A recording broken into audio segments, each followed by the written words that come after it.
What is up, everybody? Welcome to Pub Sports Radio and welcome to Stat Diggers for UFC Vegas 92. We have Lerone Murphy going against Edson Barboza. We are back in the Apex. It feels like it's been a while since we've been at the Apex. We had last night's card in St. Louis. We had a card in Brazil. So, yeah, back in the Apex. We have 12 fights on the card as of now, hoping all of them stay on. And, yeah, it's an interesting card. It's an Apex card. We have, I think, 3 strawweight fights, which I think is very interesting, and some really fun fights I'm looking forward to. As always, we are here on a Sunday with our Uncle Weezy. Uncle Weezy, what is up? Are you looking forward to UFC Vegas 92? Well, after this, we got a week off, so I think we're kind of easing into that week off with one of these trademark UFC. This is our contractual obligation, the ESPN card. We got an Edson Barboza versus Lerone Murphy main event. We've got 3 women's strawweight fights on the card. And, we've been spoiled a little bit over the last couple of weeks. I mean, not that far removed from UFC 299, UFC 300. 301 in Brazil was a lot of fun. The St. Louis card I thought was great. I had a lot of fun watching those fights. A lot of great fights on that card. So, yeah, I mean, this one is, a little bit of a step down. We're going to take a week off, and then we're going to come back to some really exciting fights at UFC 302. So, but Brady, I say it every damn week, right? Who cares how good the fights are? If we end up this week up 6 units, where this is going to be one of our favorite fight cards of the year. So we're just looking to find those spots here on Stat Diggers on Pub Sports Radio today. Find those ways to stack cash tickets like flapjacks and then cruise into. And I love Brady having a winning week going into a week off. It is so key to do that, to go out on a high note before you get a week off. So much easier to enjoy the time off. So we got to put in the work this week. Right now, it starts to get a winning week under our belts this week. Yes, sir. Yes, sir. Can't wait to break it all down.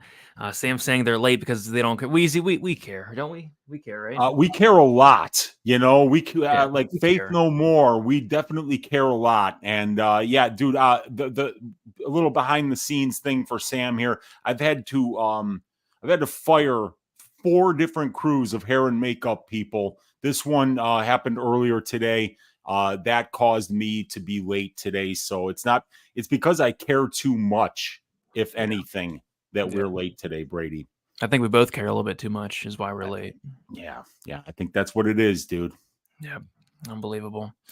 So yeah, I'll shout out the chat. I see some Keith Peterson talk, and yeah, I mean, I've been saying it for a long time. Keith Peterson, get some help. And Keith Peterson didn't even cause me to lose any money last night, but he caused my friends to lose money, which I don't like. Just ridiculous performance from Keith Peterson. That Buckley-Ruziboa fight, that should have been a TKO win for Joaquin Buckley in the 3rd round. The Chase Hooper fight, that should have been a 2nd round TKO for Chase Hooper. I mean, it was ridiculous what Keith Peterson did last night. As far as Gary Copeland, I don't think he did anything bad last night.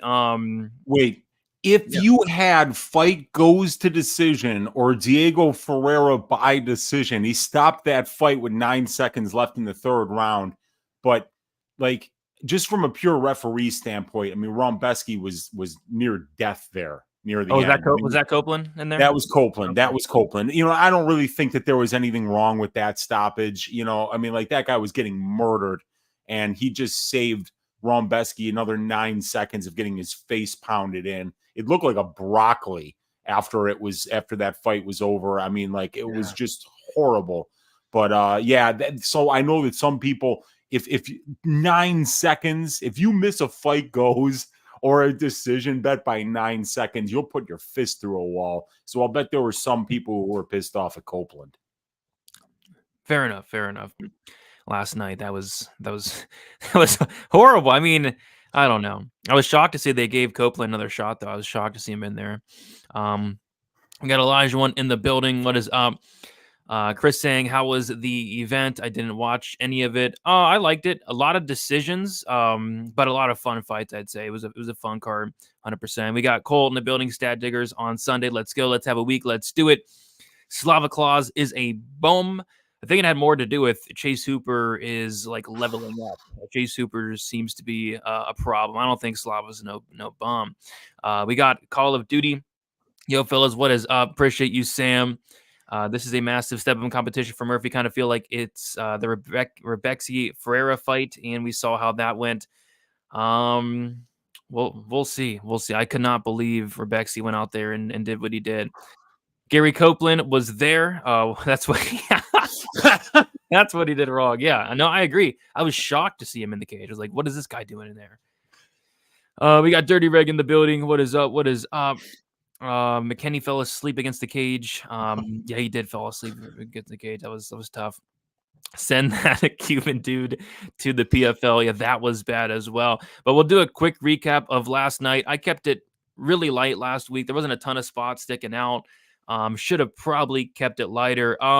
So I guess what I did was I had the under 2.5 in the Trey Waters Billy Goff fight, and somehow, some way that did not hit. If that hits, it's a completely different night for me. And then I also sprinkled the Billy Goff 2-3 props. Those were very much on the table, I thought, but both guys were just completely spent after the first 7.5 minutes. An incredible fight, but not sure how that one went 15. I had Esteban Rubix round 2, round 3. That ended in like 30 seconds. That wasn't cool. I had the fart. I don't have to fart.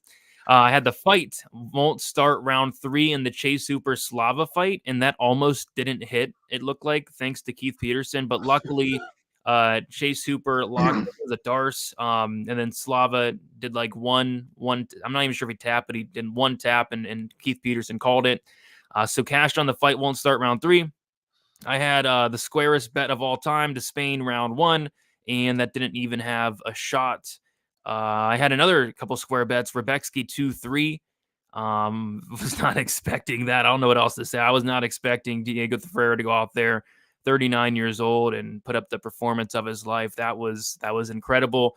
Rebexky loses as like a -500 favorite. And then I had Derek Lewis to win by knockout in rounds 1, 2, or 3 at -105. And I was getting a little worried. I was like, Lewis went out there and started trying to grapple with Nascimento, which kind of surprised me. But that hit, so that salvaged tonight a little bit, down like 2.3 units.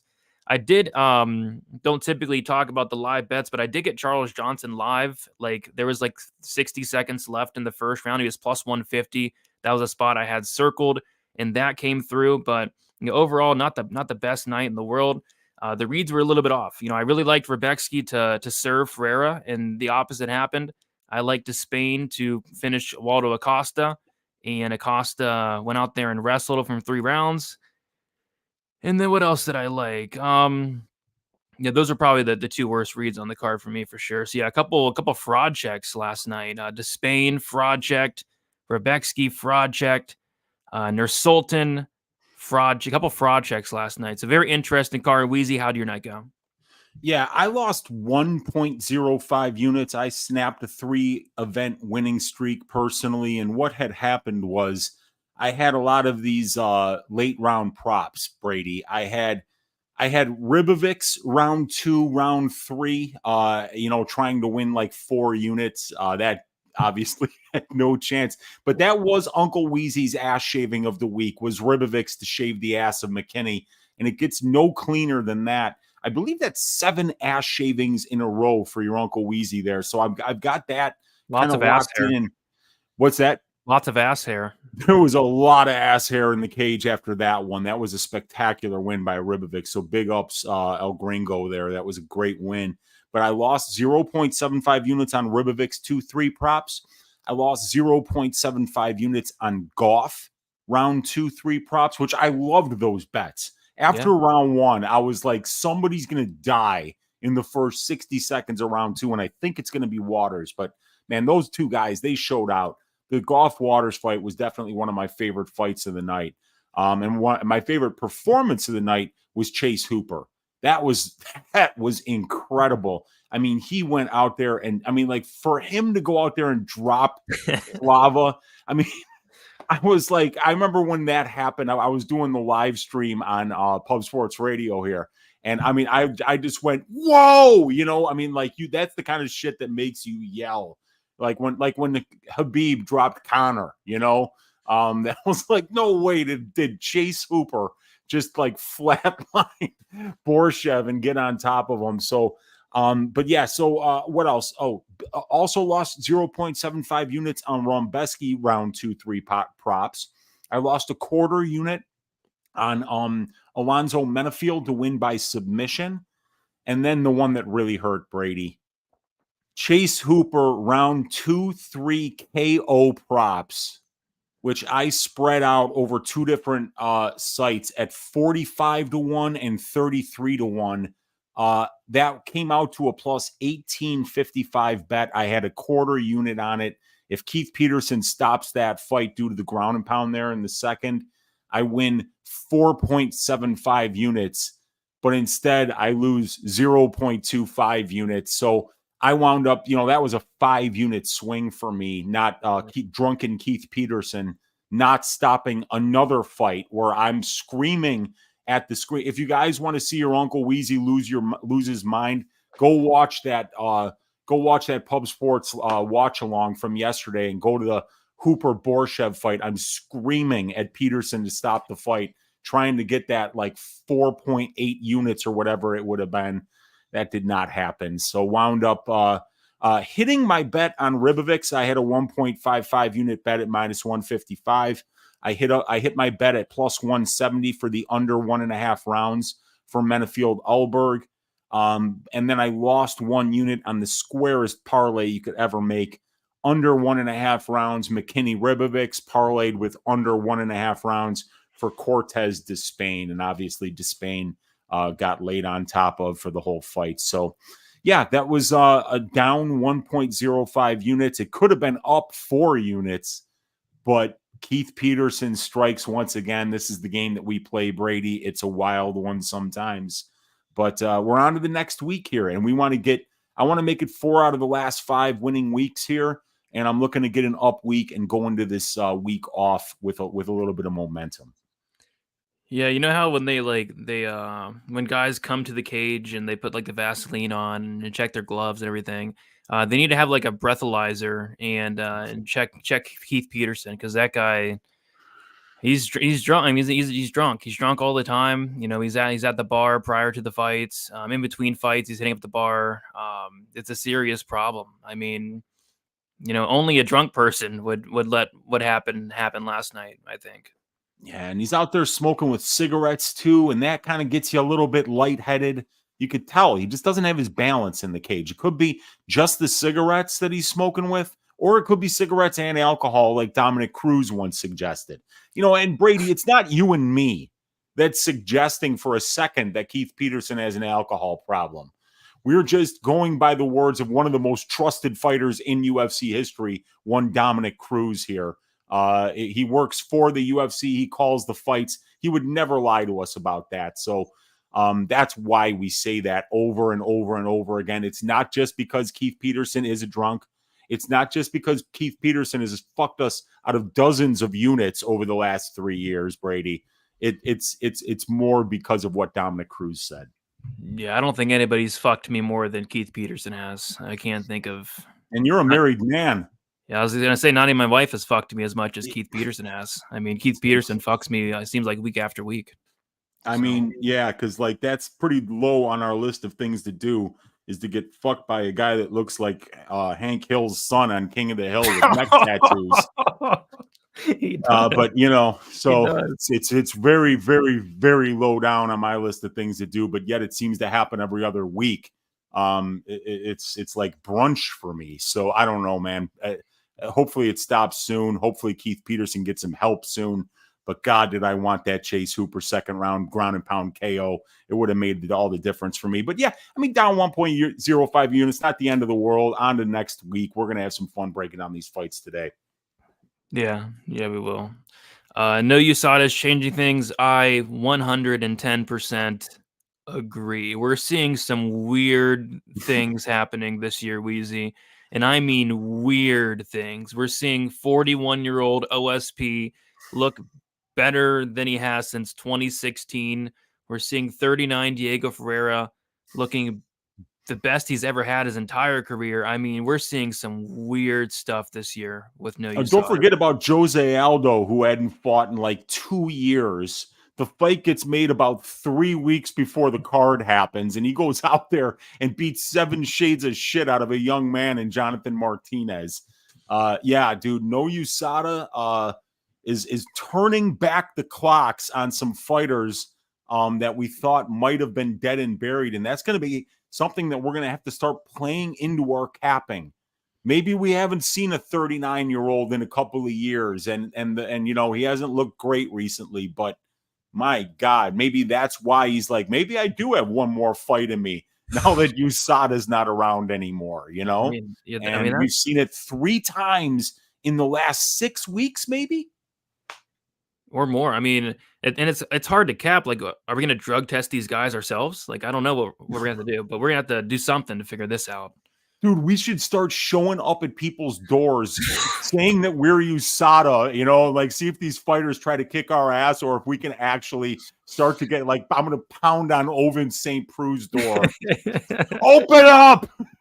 Piss test time! Just don't pound on Juan Camilo Ronderos' door unless you want some cocaine. I don't know. Yeah, because if you do it at 4 a.m., he's probably still going to be up. And he'll be up. He's up 24 hours with that much cookie. Oh my gosh. Okay. Chase Oliveira Hooper. Yeah. Kyle Marley said, "What is up, Kyle? Feed me all the stats. We will feed them to you." Paul is saying it to Spain blowing it, Revexi blowing it, Goff close loss, Tisha's close loss, Slava blowing it, and tapping under Sultan illegal. Yeah, those are the most illegal kicks I've ever seen. Quick KOs. 4 of them. Lewis the wrestling and then throwing the cup. Weird. It was a weird night, but it was a fun night. Does that count as cheating? Does getting fucked by Keith Peterson count as cheating? I'll have to ask my wife. I think I'll be all right. Roxanne Modafferi, she just needed a little help to come out. Imagine Roxanne coming back, knocking fools out. Looking like Kayla Harrison all of a sudden, you know, she's just... Gosh. Is Waldo Cortez Acosta the most boring fight? I mean, you know, I'm not the biggest fan of Waldo, but we got to give him some props. I mean, if you're Waldo, that's what you have to do is take down to Spain. You're not going to go out there and swing dicks with them. So, you know, was it a boring fight? Yes, but I think that fight IQ was great that he showed. All right. I think that's enough, Weezy. We spent 18 minutes talking about cocaine and Keith Peterson and Roxanne Modafferi coming back, knocking fools out, juice to the tits. I think it's time to get into this card. And we're going to start with, and by the way, when I first opened the sheet, I saw the Demopoulos and Ducote, the D's. I thought it said Despain, and I got like flashbacks. I think Despain could beat Vanessa. I don't know, man. I mean, Vanessa would take him down. I don't know, but Vanessa takes him down and subs him. Oh my God! Can you see him, like she's on her back, you know, like, and he's like standing, and he just gets choked out. Oh my God! Are we ever going to break down these fights? We're just having too much fun this week. I don't think we should. I don't think we should break any of these down. But okay, fine, we will. Oh, by the way, like, subscribe. Appreciate you guys. Almost to 30,000 subscribers on Pub Sports as well. So if you guys want to subscribe, I think we're like 650, 700 away. So 30K would be freaking sweet. All right. First fight of the night, strawweight fight. Vanessa Demopoulos going against Emily Ducote. We got Demopoulos, 35 years old, 5'2" with a 59-inch reach. Ducote, 30 years old, 5'2" with a 63-inch reach. We got Demopoulos 4-1 in her last 5 fights. A submission win against Silvana Gomez Juarez. A decision win against Jinyu Fry, decision win against Maria Oliveira, decision loss against Karolina Kovacevic, and then a decision win against Kanaka Murata. As far as Ducote, she is 3-2 in her last 5 fights. She made her debut against Jessica Penne, won that fight by decision, lost to Angela Hill by decision, lost to Lupe Godinez by decision, and then beat Ashley Yoder by decision. So we have Vanessa Demopoulos, who is 4-1 in her last 5 fights, like I said, but I feel like she lost 2 of those fights. I feel like she lost the Murata fight, and I feel like she even could have lost the Fry fight, but 2 very close fights nonetheless. And yeah, Ducote's a pretty big favorite here, and I think it's a good matchup for her. I mean, Ducote has shown great takedown defense. I think she's a BJJ black belt in her own right, and she's just going to be a much better striker. I like the striking of Ducote. I like the volume that she brings to the table, has a little bit of pop on her punches. It should just be Ducote stuffing takedowns, keeping us on the feet, and picking apart Demopoulos. I feel like this could look like the Karolina Kovacevic-Demopoulos fight where, Karolina did just that. And I also feel like it could look like the Ducote-Ashley Yoder fight where Ducote did just that, just kept it on the feet and just was the better striker over 15. So, yeah, I like Ducote here. I'm not sure I want to lay minus 300, but I do like her as far as a pick. Weezy, what are your thoughts on this fight here? Yeah, I like Ducote by decision. I think that's one of the easiest picks of the week, really. I mean, you look at Ducote, she's 5 years younger, Brady. She's got a 4-inch reach advantage. She's got the overall experience advantage with 6 more fights, over 100 more minutes of cage time. She's the better minute winner in the striking exchanges. She throws more volume. She's way more accurate, 48% at distance compared to 34.5% for Vanessa. She's way more defensively responsible, talking 61% distance striking defense for Ducote, 44.7% distance striking defense for Vanessa.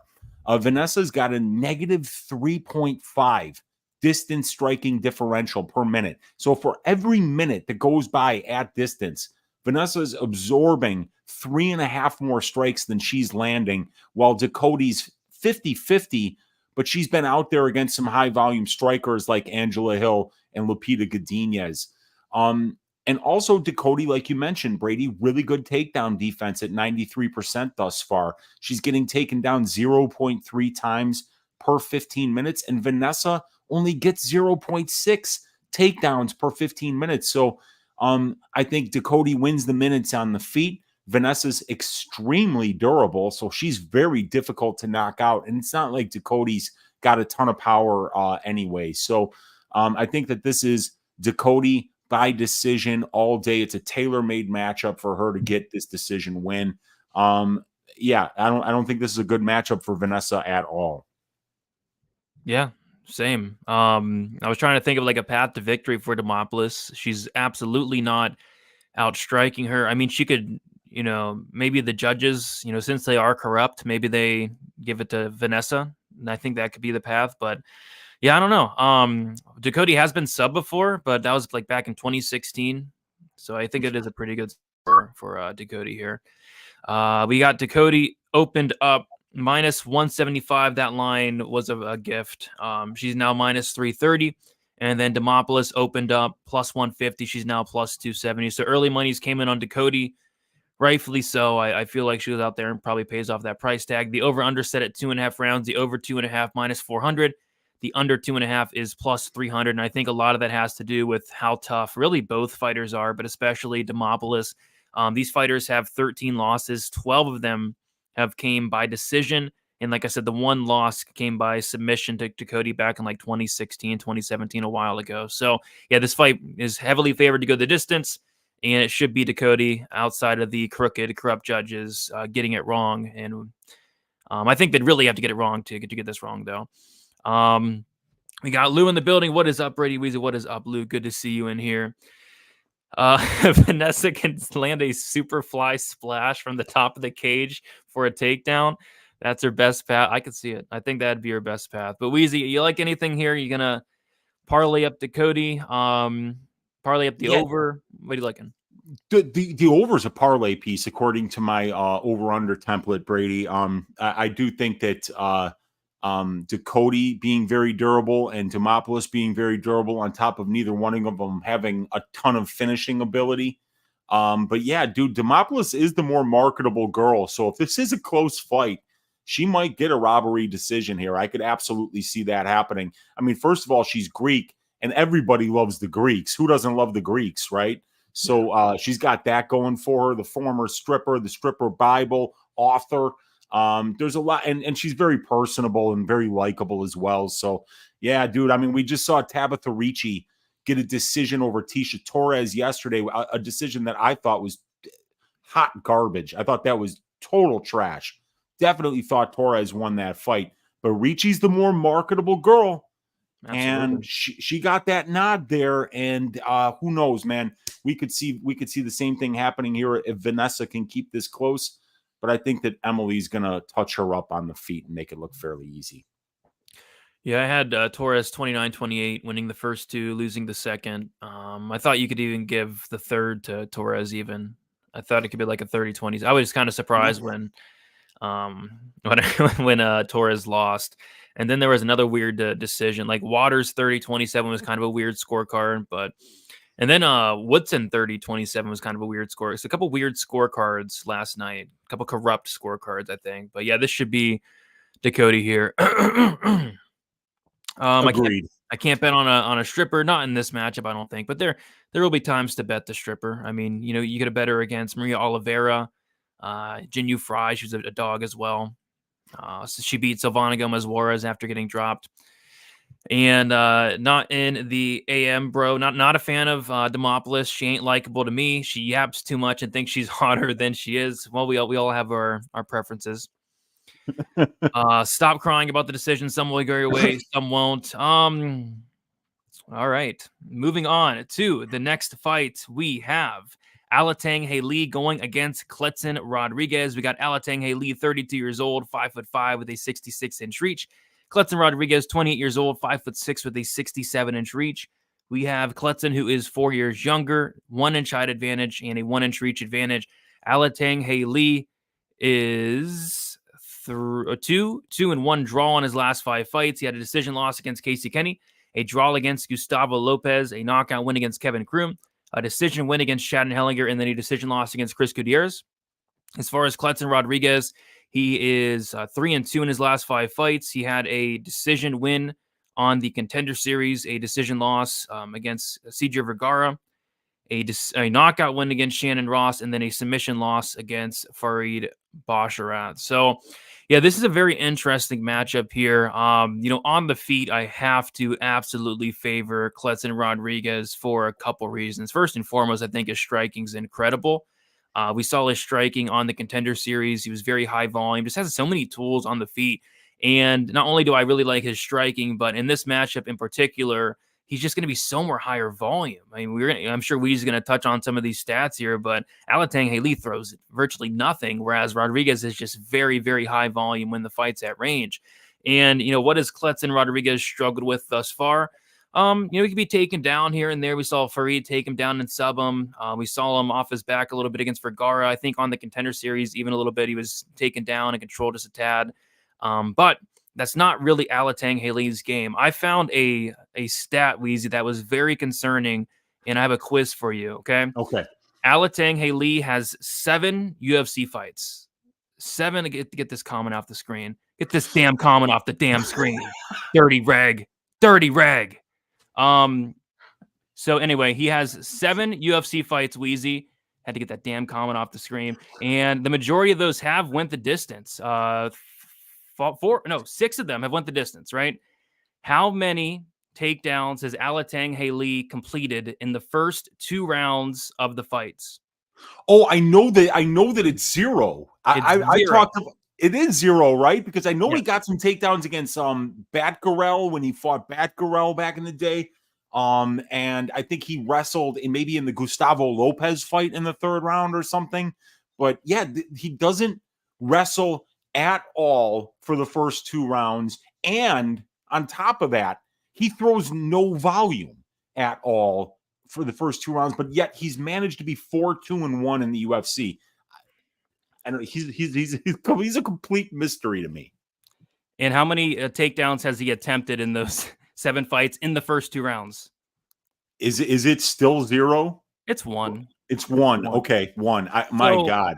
So how's he gonna win this fight, dude? Like, how's he gonna win this fight? If he doesn't wrestle till the 3rd round, he's losing the fight. 29-28. He'll win the 3rd, but if he's not, and which is crazy because this is a guy he's fighting at Fight Ready. Like, you wouldn't think they'd have a good game plan. Why is he taking down Chris Gutierrez in the 3rd round? I don't get this guy.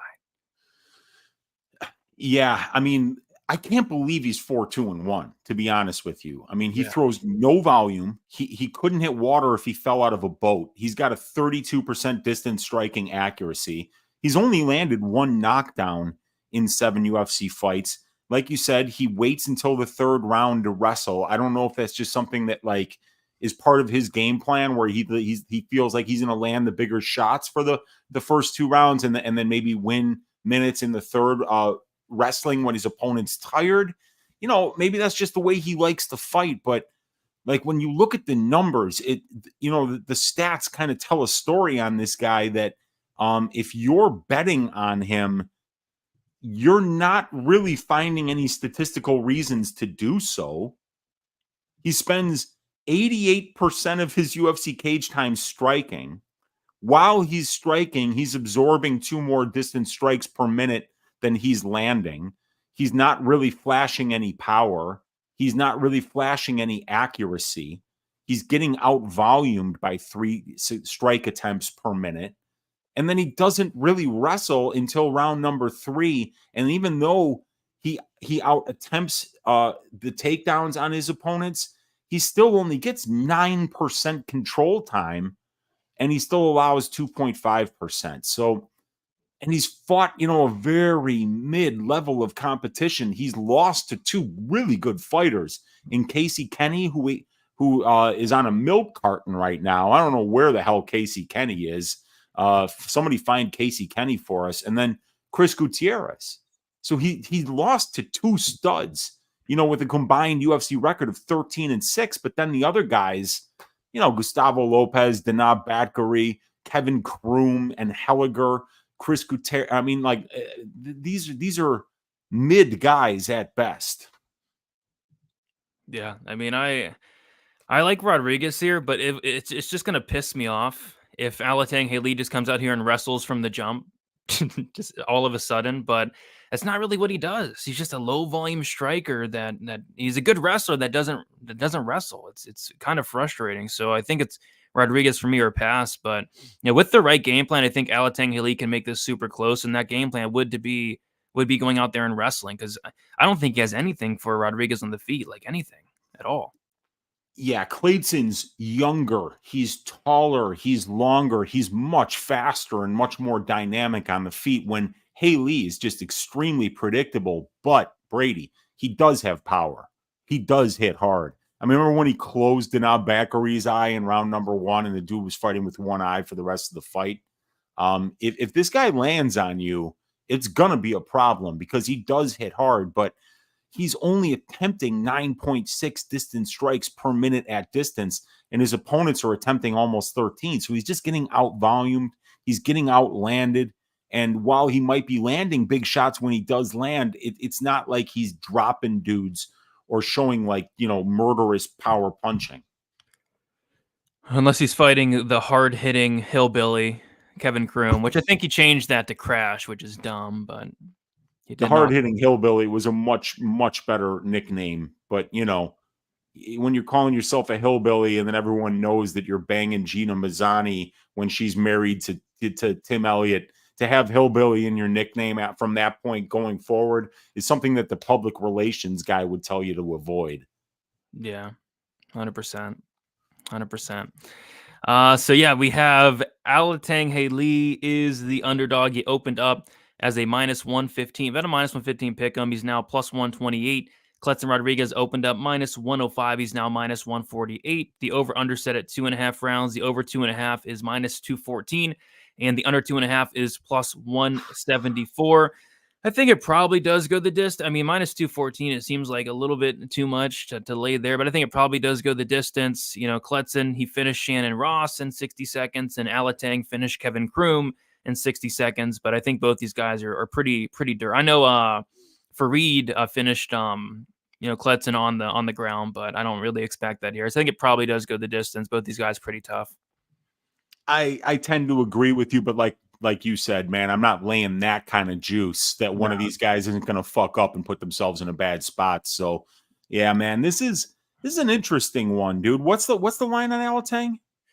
It is like +128. It's one of the closest line fights, I think. A second closest. Yeah, I remember when I saw the line and I was like, whoa. Clayton's a favorite at bantamweight against somebody with a pulse. Let me check this out. And I'm like, oh, it's Haley Alatang. I forgot. Okay, never mind. I just was like, nothing to see here. Yeah. I'm not a big fan of Alatang Haley, but he does, like you said, he has 4 wins, so he's winning some fights. Arguing about a decision has become part of the sport now, and I think it's good for the sport in terms of the future of judging a fight. Well, Dirty Rag just wants us to ignore it, wants us to keep happening, but I feel like it's good to kind of speak up. Like, if the judges are sucking, I mean, say something about it. I don't think there's anything wrong with that. Yeah, I mean, we're fans of the sport, and and we're passionate about it. So, like sometimes, and I mean, like, and I'm not crying about the Torres decision. I had no money on that fight. I didn't give a shit about that fight. Same. But like at the same time, I'm sitting on the live stream watching that fight, and I mean, I know what I saw. I'm watching, dozens of fights every single week. I know that Tisha Torres won that fight. I mean, that's pretty simple, So there were people that bet on Tisha Torres that got fucked, and I feel bad for them, because I don't think Ricci won the fight, but it's not that important to talk about. It's just we're not really crying. I didn't have any money on the fight. I'm just saying, I thought that was a dog shit decision. And we talk about MMA on this show. Yeah, we're not allowed to have an opinion though, so we're just not. Yeah, no judge or ref actually lost me money last night. Oh, Keith Peterson. I wish I could say the same, but it is what it is. Yeah. It's not the first time, and it won't be the last either. Like I said, Keith Peterson. Yeah, he's got me, man. He's got me a couple times. That's for damn sure. Dude, that's the first like real life orderly job that we have to pull, is we gotta get Keith Peterson to rehab. That's yours and my job. Nobody else is gonna do it for us, Brady. So we might have to do it ourselves. And I thought he was getting some help, man. There was a stretch of a couple months where it's like Keith is doing good. He's doing good. He's clean shaven. Yeah. He's not stumbling around the cage, I mean, like, but then last night happened. I'm like, oh, dude, it looks like Keith hasn't shaved. And he had kind of like that glassy look in his eyes. I'm like, oh shit. He's in the building. Copeland's in the building. A couple other guys I've never even heard of. There was that dude that watched Trey Waters just knee Goff in the face.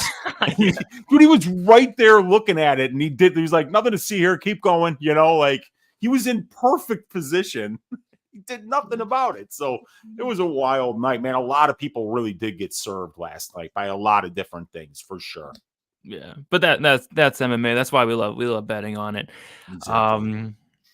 If you don't exactly. That's what I'm saying. But Dirty does not like us calling out the judges, so I think we'll stop. And, Gordo getting that pick with Gary Cope. Yeah, Gordo got a pick with Gary Cope. I don't know if you saw it. That was sick. I'll have to pull it up. That was awesome. He seems like a cool guy, Copeland. No, he doesn't. No, he does seem like a pretty cool guy. And Peterson too. I'd go out drinking with Peterson in a heartbeat, dude. There'd be some stories that night. I wouldn't hang out with him personally. Oh, I would. I can't imagine. And then I'd be calling you up, and you'd be like, "All right, dude, I'm coming out. Hang on, give me a minute." I just can't imagine myself hanging with. And by the way, Gary Copeland does look handsome in that. I got to give him that. There's Gordo, man, that was such a great shot that Gordo got there, man. You know what? Maybe Gary Copeland's all right. I mean, with a smile like that, maybe he's not so bad, He seems like a good guy. Yeah, exactly. He's like a good guy. So Gary Copeland, you know what? You're all right. You're all right. Keith Peterson, get some help. All right. We'll move on, Weezy, to the next fight. We have Piera Rodriguez going against Ariana Carnelossi. We got Rodriguez, 31 years old, 5'3" with a 63-inch reach. Carnelossi, 31 years old, 5'2" with a 61-inch reach. Same age. We have Carnelossi 1 year younger. And what am I talking about? Maybe I should get drug tested. Maybe I should go to rehab. What am I talking about? Carnelossi is 1 inch smaller, and it's going to be Rodriguez with a 2-inch reach advantage. Piera Rodriguez 4-1 in her last 5 fights. She made her debut against Kay Hansen, won that fight by decision. She beat Sam Hughes by decision, and then she lost to Jillian Robertson by submission. Ariana Carnelossi, she is 3-2 in her last 5 fights. Knockout win against Ketlin Souza. Knockout loss against Angela Hill. Knockout win against Liang Na. A submission win against Estela Nunez, and then a decision loss to Lupi Godinez. And this is one of the fights like I'm really struggling with, because Carnelossi is an interesting character. First and foremost, she's probably the most jacked woman I've ever seen in my life. And I remember seeing like a stat last year when USADA used to test these fighters, and it's like Carnelossi was like number 1 or number 2 on the list, and you can kind of see why. I mean, she is shredded. So yeah, and then you take a look at her, man. I mean, she has a 43% striking defense, which is terrible. What's her distance striking defense? 53.5%. 53.5. Her takedown defense is 8%. 8%. How do you have an 8% takedown defense? So I'm just not sure what she's good at. I mean, she has that dog in her. She hits hard. She's a BJJ black belt, but holy crap. I mean, she's so hittable on the feet. She has 0 takedown defense. So it's kind of hard to pick her to win fights, and she's won 2 of them. She beat Liang Na.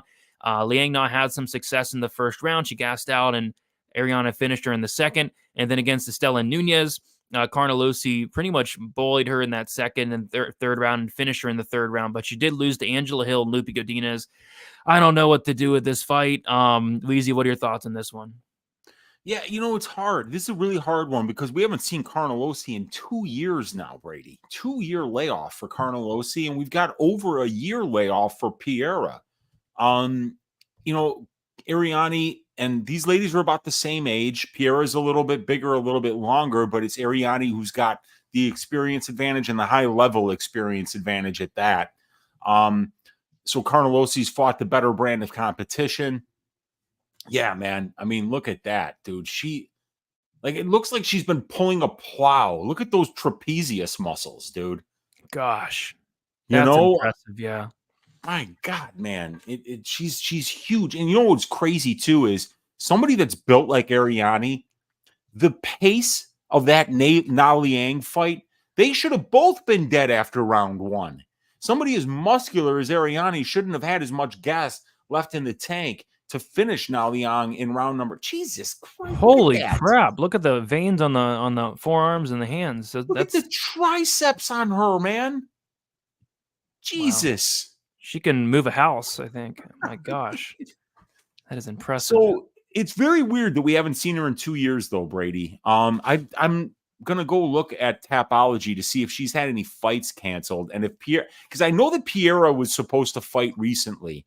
And she had a fight canceled. And I'm not sure if it was Pinheiro that pulled out. It was the Calvillo fight that was supposed to happen. It was about Calvillo. a month ago. Oh, and Calvillo missed weight. Okay, so... But still, Pinheiro was on a 1-year layoff between that fight and the Robertson fight. And then Carnelossi has not even had a fight scheduled. Jesus, look at that. My God. It's just nuts, dude. Damn, she's like nuts. All arms. She's been bulking up. When did these happen? That's 15 weeks ago. So it's about 4 months ago. Yeah. And oh my gosh, look how handsome. Oh, dude, look at how handsome. My God. Wow. I like that. Yeah, I love the gym shoes, the good slack. I've got a suit exactly like that, Brady. And I had that same haircut back in back in high school. Yeah. I had that exact same. I was super handsome, looked exactly like a young Rachel Maddow. You know, the part right in the same exact place, really clean hair, very clean cut, clean look, clean lines, solid colors, just like Ariane there. We don't all age as gracefully as others, but when I was young, I was that handsome right there. So not trying to brag or anything, though. Sounds like you are, but yeah. because that's really, I mean, I haven't seen a suit like that in some time. Yep. Yeah, it's a great look, man. Absolutely, dude. So heck yeah.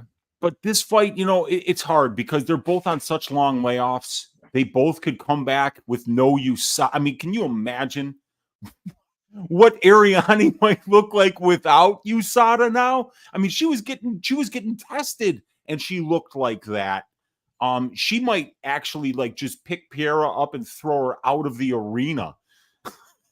So I think that this is actually a really good fight to kind of just sit back and say, you know what? I want to see what Pinheiro has after the year off. I want to see what Ariane has after the 2 years off, because trying to cap how this one's going to go in the cage feels a little bit silly after such long layoffs for both fighters.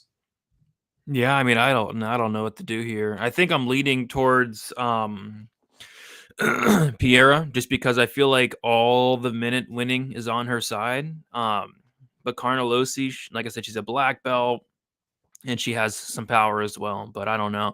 Looks like Rodriguez opened up minus 185, and then money's been coming in on her all day. Like I checked earlier today, and I could have swore she's like minus 160. She's now minus 180. And then we have Ariana Carnelossi, who's like plus 155. The over under is set at 2.5 rounds. The over 2.5 is minus 250. The under 2.5 is plus 200.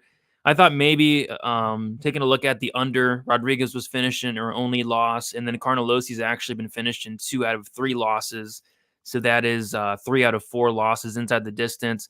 Both fighters decent finishers. Rodriguez a 56% finish rate, all by knockout, and then Carnelossi a 78% finish rate. But I'm not sure I want to get involved with this fight. Just a lot of question marks, and I don't know. It should be a hilarious fight. You know, Carnelossi, all her fights are pretty dang fun for what it's worth. The Lupi fight was fun. Lupi beat the crap out of her for 15 minutes. The Nunez fight was fun.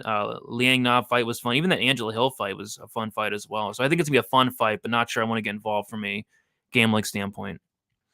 Yeah, agreed. That under 2.5 a plus 200 definitely kind of has my eye. But like I say, man, and you know, even more so because of the layoffs, you know, because there could be some serious ring rust that could cause somebody to get finished here, put in a bad spot and the ref steps in. So, yeah, that's kind of interesting, a plus 200. But then again, you're betting a straw weight under, and you know, you're counting on women to get finishes. It's hard. So, I don't know, man. This feels like a safe pass.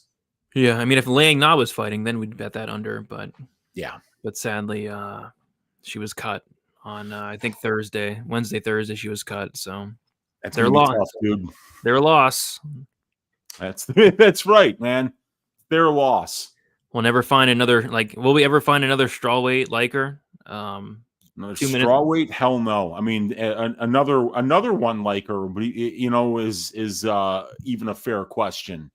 You know, are we finding another Shannon Ross after he got cut? You know, I'm gonna hate the day when Terrence McKinney leaves the UFC as well.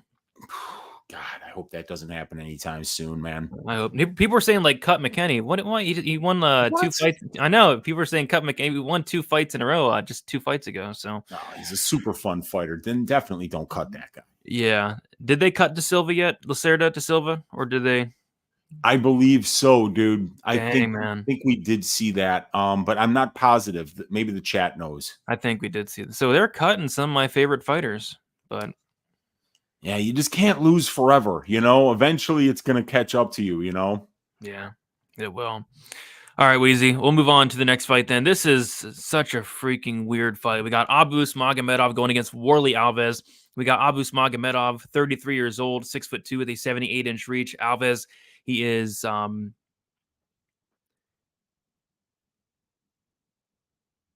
he's 1 year old. I think you're muted. I think he's 33, right? Yeah, let me go look, dude. That's obviously a data entry error on my part. Are you sure? Is he one? He's not 1 year old. Okay, I definitely know that. Yeah, I'm pretty sure he's 33, but you can double check. He's 5'11" with a 72-inch reach. It's going to be Abus with a 3-inch height advantage and a 6-inch reach advantage. We have Abus 3-2 in his last 5 fights. Made his debut against Dustin Stoltzfus, beat him in like the first 30 seconds by knockout. Got knocked out by Sean Strickland in the second round, and then lost to Kyle Bahio by decision. As far as Warley Alves, he is 1-4 in his last 5 fights. Submission loss to Randy Brown. Knockout win against Munir Lazez in the first round. Knockout loss against Jeremiah Wells. Decision loss against Nicholas Dalby. And then a first-round knockout loss against Ikram Alaskarov. And yeah, I don't know, man. I mean, Abus Magomedov, there was a ton of hype on this guy, you know, coming into the UFC.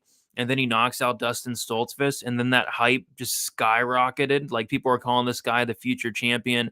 And then they give him Sean Strickland. And if he wins that fight, he's probably fighting for a title like the next fight, or the fight after that, like very close to a title shot if he beats Sean Strickland.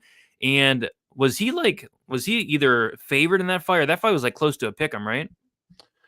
Dude, it was very close, I remember, because people thought that Alves was going to be able to wrestle Sean, but I'll get the line for that fight. I have it in my notes. Oh, cool. But yeah, I mean, and then Sean Strickland went out there. Abus won the first round. He looked really good in the first round. It's just once that second round hit, he didn't really have much left. And yeah, both these guys kind of front runners. You know, both these guys having a ton of success in the first round.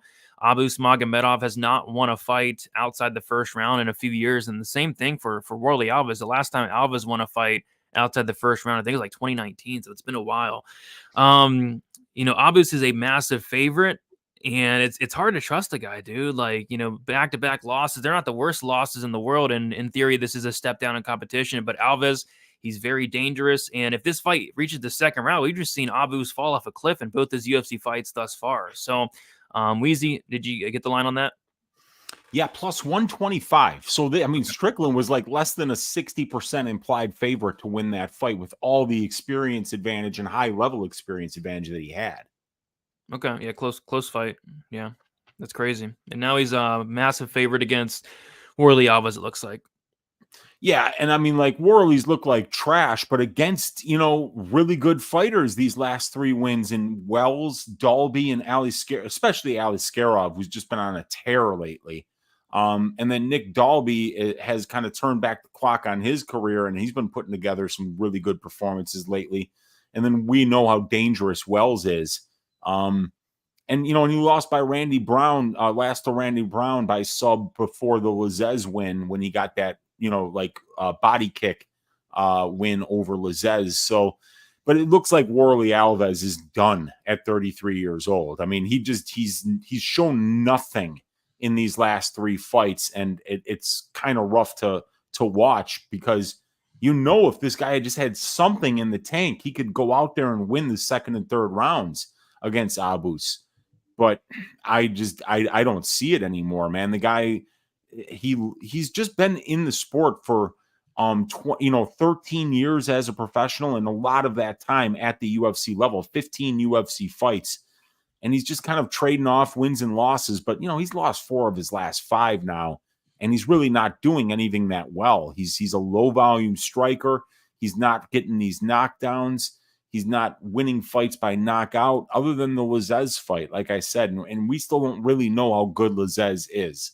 He's proved himself a couple of times at the UFC level, gotten some good wins, but also at other times he's gotten flatlined quickly. So it's hard to know, but we do know what Abus' skill set is. We know that he can wrestle if he needs to. We know that he's got power on the feet, and we know that he's a really good finisher. 20 finish wins out of 25. And a lot of those decision wins are coming in 2-round fights, Brady. So this is a guy who does go out there and finish fights. And in Warlley Alves, you definitely got a guy that goes out there and gets finished, as he's been finished in 4 of his 7 UFC losses. And we've seen Magomedov finished in 4 of his 6 pro losses. So I think violence is going to happen in this fight one way or another. You know, I don't think that under 1.5, the fight doesn't go, are probably good ways to go here. Maybe Magomedov round 1 would be a good way to play this, because that is how he gets a lot of his wins. But I don't think we want to really count on Abus's cardio after 1.5 rounds or his finishing ability. So if you can maybe get an Abus round 1 or an Abus and under 1.5 prop, that might be the way to play this, because I'm not a believer in Warlley Alves. And even if I was, Brady, I still think Abus is better than him everywhere, except for conditioning and high-level experience. Yeah, and I even don't think Alves has great cardio, but it's still a lot better than Magomedov's. Yeah. I mean, he just falls off we're talking about falling off a cliff, this guy. It's bad. So, and then he's minus 300. So, I mean, I think he could look minus 300. I think he could probably get Alves out of there within the first round and a half, but if it does get extended, it's just going to be greasy. So yeah, Magomedov is now minus 275. He actually opened up minus 475. Alves opened up a plus 375 underdog. He's now plus 235. The over-under set at 1.5 rounds. The over 1.5 is plus money, plus 105. The under 1.5 is minus 135. And yeah, when I was researching this fight, I wrote down maybe an under 1.5. Was hoping to get plus money on it, and that is certainly not the case. Minus 135 for this under, which it could be with the way these two fight, especially Magomedov, that could be decent. But laying chalk on an under 1.5 in a fighter that's not named Terrence McKinney always scares me a tad. Yeah, I know, man. It's always risky, and with the juiced up line, you might have to really pay up, kind of like you did for Robelis to Spain round 1. But you can always. But you know what, Brady?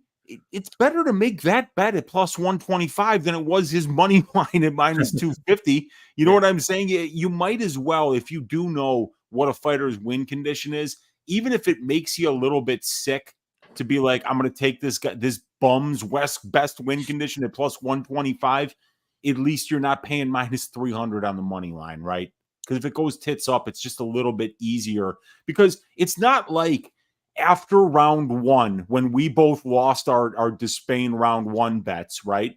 It's not like we're like, oh, now Despain's going to knock him out. No, we knew that he was done at that point, and he was. So, yeah. So instead of losing like 2.5 to 3 units on the money line, I lost 0.75 on his win condition, and he got taken down in the first 20 seconds. And once he got taken down, I knew I ripped up the ticket. It was over. I knew it was over. So, and he didn't get up once either. He did not even try. He did not even attempt to.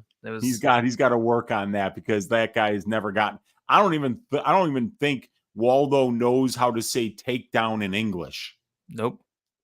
And I think they say takedown in Spanish too. So, I mean, that's just hilarious that he was able to do that to Despain, but it's kind of predictable. It's just, we had never seen Waldo go to that before. Yeah, Elijah one was on the over 1.5. I believe was it plus money, that over? Oh, hell yeah, dude, because I paid like minus 250 for minus 210 on that parlay for the under 1.5. So yeah, Elijah one got plus 175 or something. Sweat free. I mean, the first 10 seconds were entertaining, but sweat free after that. He had the over 1.5, over 2.5, and fight goes to sit. Yeah, I do remember him talking about that all week. He said he had the overs on some of these. I think he said the Lewis fight, the Spain fight, the McKinney fight, which obviously didn't work out, but yeah, that was a great call. The fight goes to decision had been something crazy as well. And I think even like Waldo Costa by decision was something stupid, like maybe 9-1, it's like something crazy.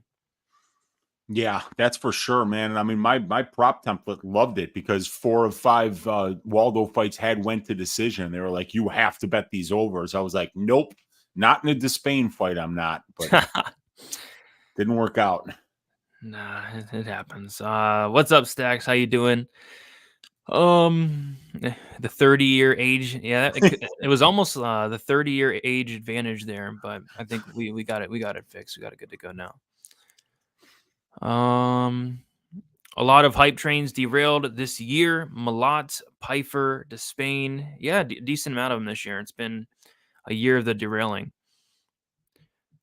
I played Rebellis decision, but forgot to play Waldo decision. Rebellis decision had to have paid like 16-1, it's like something crazy. But yeah, even like the Waldo decision only, I think was only like minus 150, which in hindsight, like that was a stupid line. Waldo decision minus 150. Decision only. For decision only. Yeah. No, definitely that would have been a great line to play in hindsight.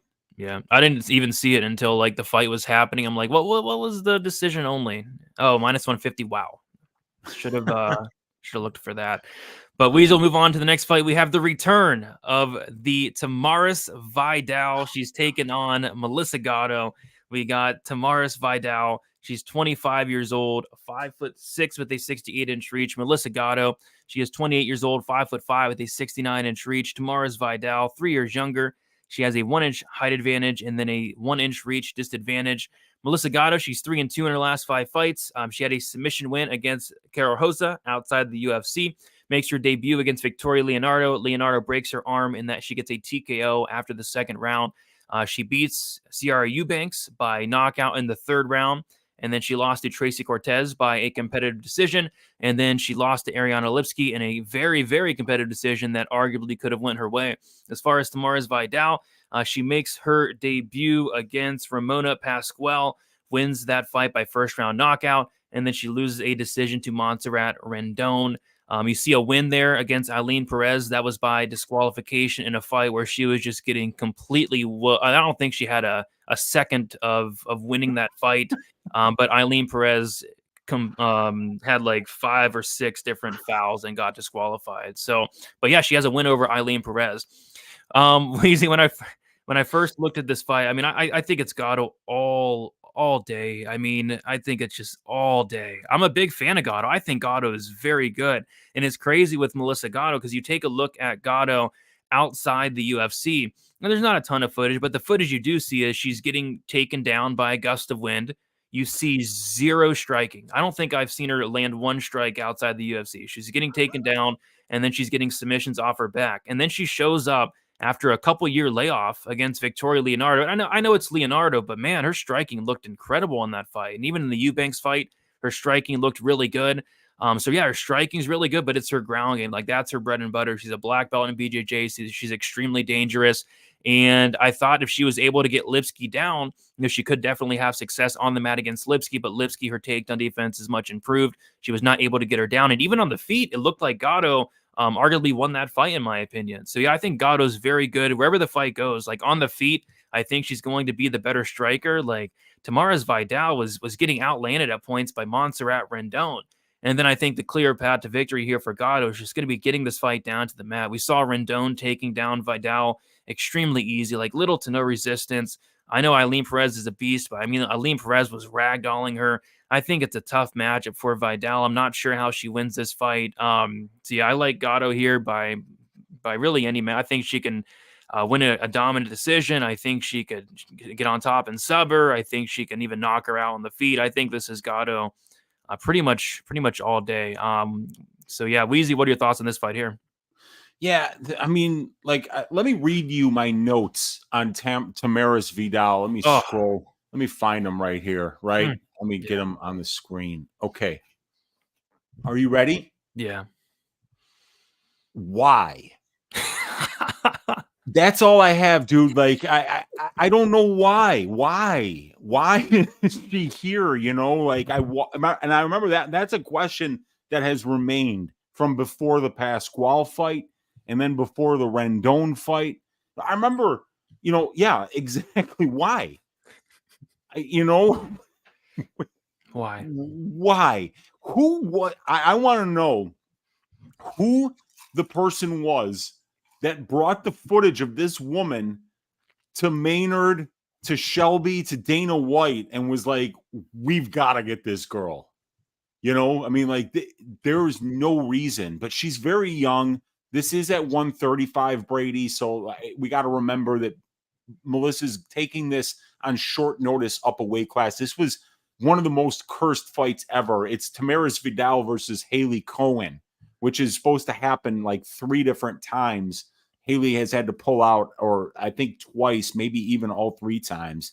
And this is Melissa Gatto stepping in on short notice up a weight class to fight this Tamaris Vidal that I have no idea why she's in the UFC. But I mean, I guess it's just that it's the division. You know, there's not a lot of, when you look at the 135 talent that's been coming in, you know, it's been ladies like Ramona Pasquale, Montserrat Rendon, some other forgettable names. So I don't know what's happening here, dude. Gatto is so much better than Tamaris Vidal everywhere, except for just kind of like size and brute strength.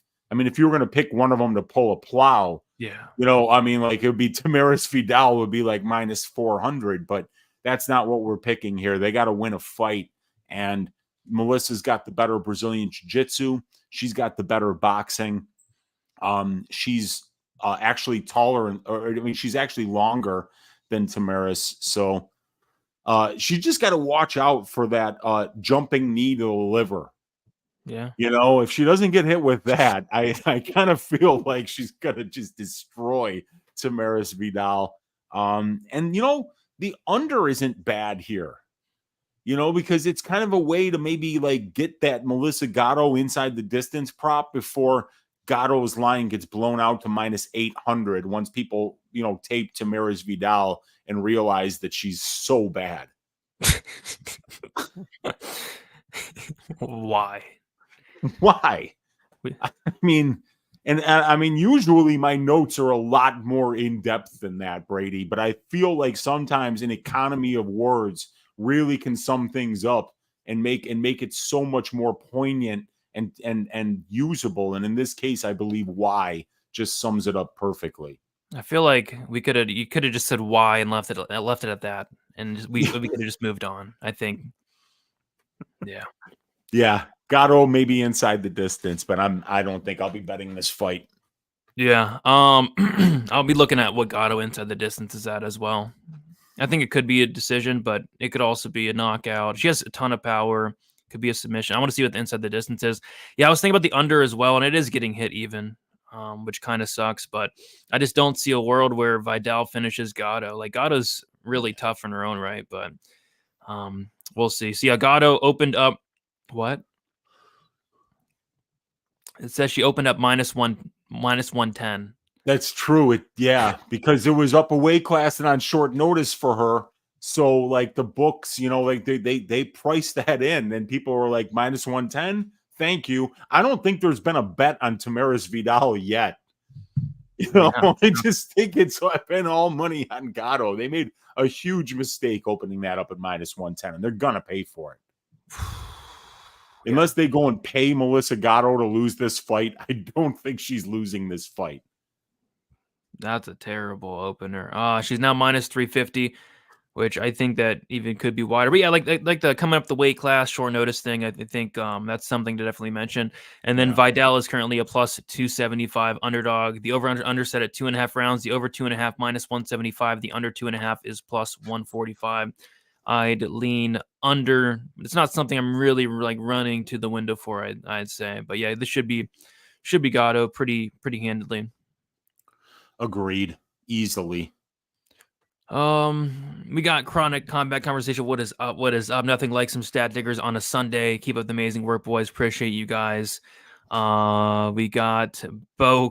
Why are you crying, Bo? Why is he crying?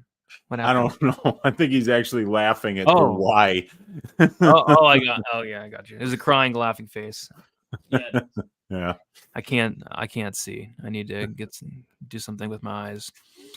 Gatto, it'd be the minus 3.5. Yeah, I'll see what the line is on that. Vidal by robbery, it had to be a big robbery. And just why? Just the letter Y. I agree. All right, Weezy. I say we move on to the next fight, and we have Oumar C going against Antonio Trócoli. We got C is 28 years old, 6'5" with an 84-inch reach. Antonio Trócoli, he is 33 years old, 6'5" with an 82-inch reach. We have Oumar C, who is 5 years younger, same height, and then he's going to have a 2-inch reach advantage. So we got Oumar C, who is 5-0 in his last 5 fights. He's going to be making his debut here. And then as far as, did C fight on the Contender Series? No. He did not. He's just straight from Europe, and he's a good prospect. So they were like, just get this guy in there. They need some 205ers. All right, so it was Trócoli that did then. So Trócoli fought on the Contender Series, and that ended up being a no contest against Kenneth Burr, where we got a first-round submission win against. And did they end up signing him, and then he popped, and then they're like, never mind? Or I don't know if they signed him on the night or what. I think they did sign him, but then he popped within, he popped for nandrolone too, which is, it's like gas, like full on anabolic steroids. So I know that he probably got suspended probably for a couple years for that. And then he had a fight outside the UFC that he probably was able to take because he was suspended, but on contract with the UFC. Yeah. So that Burr fight was a long time ago, wasn't it? Dude, Trócoli's fought once in 5 years, Brady. Yeah, that was back in 2021, that Burr fight. Yeah. Wow. No, it was 2019. 2019, and then he had a fight in 2021 against some nobody. 2019 for Burr, and then but I think he was signed because it looked like he was supposed to fight St. Preux, was it? Yeah, that was back in 2022. He was supposed to fight OSP. And he pulled out of that fight. So, I mean, like, we have not seen... Dude, Trócoli was fighting at 170 back in 2016, dude. This is weird. Some weird stuff happening. Yeah, yeah. So, like, it's one of these fights that it's very, very hard, right? Because you have an anabolic steroid user in Trócoli who has fought once since August of 2019. Once. And it was against Wesley Isael. He beat that dude in the very first round by rear naked choke. And then that dude has not fought since. And I'm not talking about Trócoli. I'm talking about the bum that he choked out. That guy. Oh, God. Get a haircut, hippie. That is a terrible haircut. Yeah. It's just, you know, it's like he doesn't care. And he's got the jiu-jitsu tattoo. It's like, why do you have a jiu-jitsu tattoo? That dude literally took you down and choked you out like 30 seconds after he got you down. You were choked out with a rear naked choke. So time to get that tattoo removed. Yeah. Maybe get a karate tattoo. Yeah. Or a bad haircut tattoo. Yeah. I don't know why guys do that, but yeah, I mean, I was impressed with C. I think his wrestling is good. I mean, I don't see a ton of striking from the guy. You know, he's a decent striker, I'd say, but in all of his fights, he's looking for the takedown, you know, pretty early and often. Cardio seems to check out. Solid control, solid ground and pound, good jiu-jitsu as well. You know, decent all around. But yeah, there's just so many question marks on Trócoli. Like, what's he been up to? You know, I think he's kind of decent. He's like a long rangey guy, also pretty good grappler in his own right. But yeah, I mean, this is a guy that's been just so inactive. So I don't know. But yeah, C's a pretty big favorite, I think, here. Yeah, and it's also, you know, we got to mention here that C hasn't fought in about a year. That he's had 2 fights canceled since his Alcantara fight. And he's pulled out of one of them, and he was supposed to fight Rodolfo Bellato. Bellato pulled out of this fight, and then now it's Trócoli, who has, like I said, fought once since August of 2019, who steps up to take this fight on short notice. So it's bizarre. But if you haven't seen Oumar C fight yet, he is a wrestler. The striking's not great, but he's got great size for the weight class. He looks like he was carved out of marble. He will shoot for takedowns. He will get them. He will chain attempts together. Once he gets you down, he tends to keep you there for long periods of time. He'll land some ground and pound. He'll look to advance position. He wants to get to your back, and then when he gets to your back, he's either going to try to flatten you out or finish with the rear naked choke. He's very predictable. That's his game. He's got the conditioning to push that pace at 205 pounds for a full 3 rounds. So he's a dangerous fighter, Brady. Anybody that could wrestle at these higher weight classes, 185, 205, 265, it's not something you see a whole lot of. And if you can push that kind of a pace for 3 rounds, it makes you a very difficult opponent to deal with. So I think C is the rightful favorite here. And then in addition to that, with Trócoli, I think Trócoli's he's definitely the more experienced fighter. He's definitely fought the better level of competition over the course of his career. He's more well-rounded. He's been around the game longer. And he's a guy that if you take him down, he's going to have some Brazilian jiu-jitsu off of his back. He's 6'5". He's a BJJ black belt. He's been doing this for a very long time. And so it's not just a cut and dry stylistic matchup where C takes this guy down and lays on top of him for 3 rounds, because Trócoli's got some decent takedown defense. He's got some good striking. I think he'll be doing the better work at range. And I think he'll be threatening with submissions from the bottom when he is taken down. So I think that this fight could play out a little bit closer, but it's kind of hard to bet it, Brady, because how could you know what version of Antonio Trócoli you're even getting? I mean, shit, this guy really hasn't even been fighting at 205 pounds for long. The Bartamweight Gladkovic fight, that was at 205. But before that, he's fighting at middleweight. I'm sorry. I'm looking at C's record here. Trócoli, he fought Berg, but then before that, he fought a 2-6 guy named Fabio Moreira. That was at light heavyweight. Then it's Rodrigo Carlos at light heavyweight. but that's because he takes some time off after the Barboza fight, which is at middleweight, and then he's fighting Diego Lima and Jacob Volkman and Wendell Oliveira at welterweight. So it's like you got a former welterweight who's fought once in 5 years here. It's hard to get a handle on this fight and be confident about how it plays out, because we could see Trócoli, who we know is already a steroid user, just kind of coming in here and looking like a completely different version of himself where he looks phenomenal. Is it a coincidence that no more USADA and this guy shows up? You know, and he's already a steroid user. We know that. I mean, if you're getting popped for nandrolone, you know, that is full on cycle. You know, I want to punch holes in people's face steroids. Is that Jalen Turner he's with? That looks like Turner, and look at how much taller he is than Turner, and they're both wearing shoes. Think about how scary that is. Yeah, that's crazy. Yeah, he's a big dude, and he used to fight at welterweight. So, like, just like we saw Nursultan Ruzaboyev cut down to welterweight and fight Buckley, this guy Trócoli at 6'5" used to fight at welterweight as well, but now he's up at 205. So, how is he going to look there? It's hard to know, man. But he's got some grappling in his own right. There, you know. He could get C's back. I mean, who knows what's going to happen here? I mean, I think maybe the safe play here would be the Trócoli side, because there could be some upside there. And you're getting a guy in C who's making his UFC debut, while Trócoli's been fighting at a high level since 2013. So, I don't know, man. This is a hard one. It's a very hard one. Yeah, I like what I saw from Oumar. Feels like I feel like we're capping a contender series fight here. Feels like they should be on a contender series this season. I agree. I think it probably should be a contender series fight, but this is that kind of a card, Brady. That's the card we're looking at here. You know, we're kind of doing a little bookkeeping here at the end of the quarter, so to speak.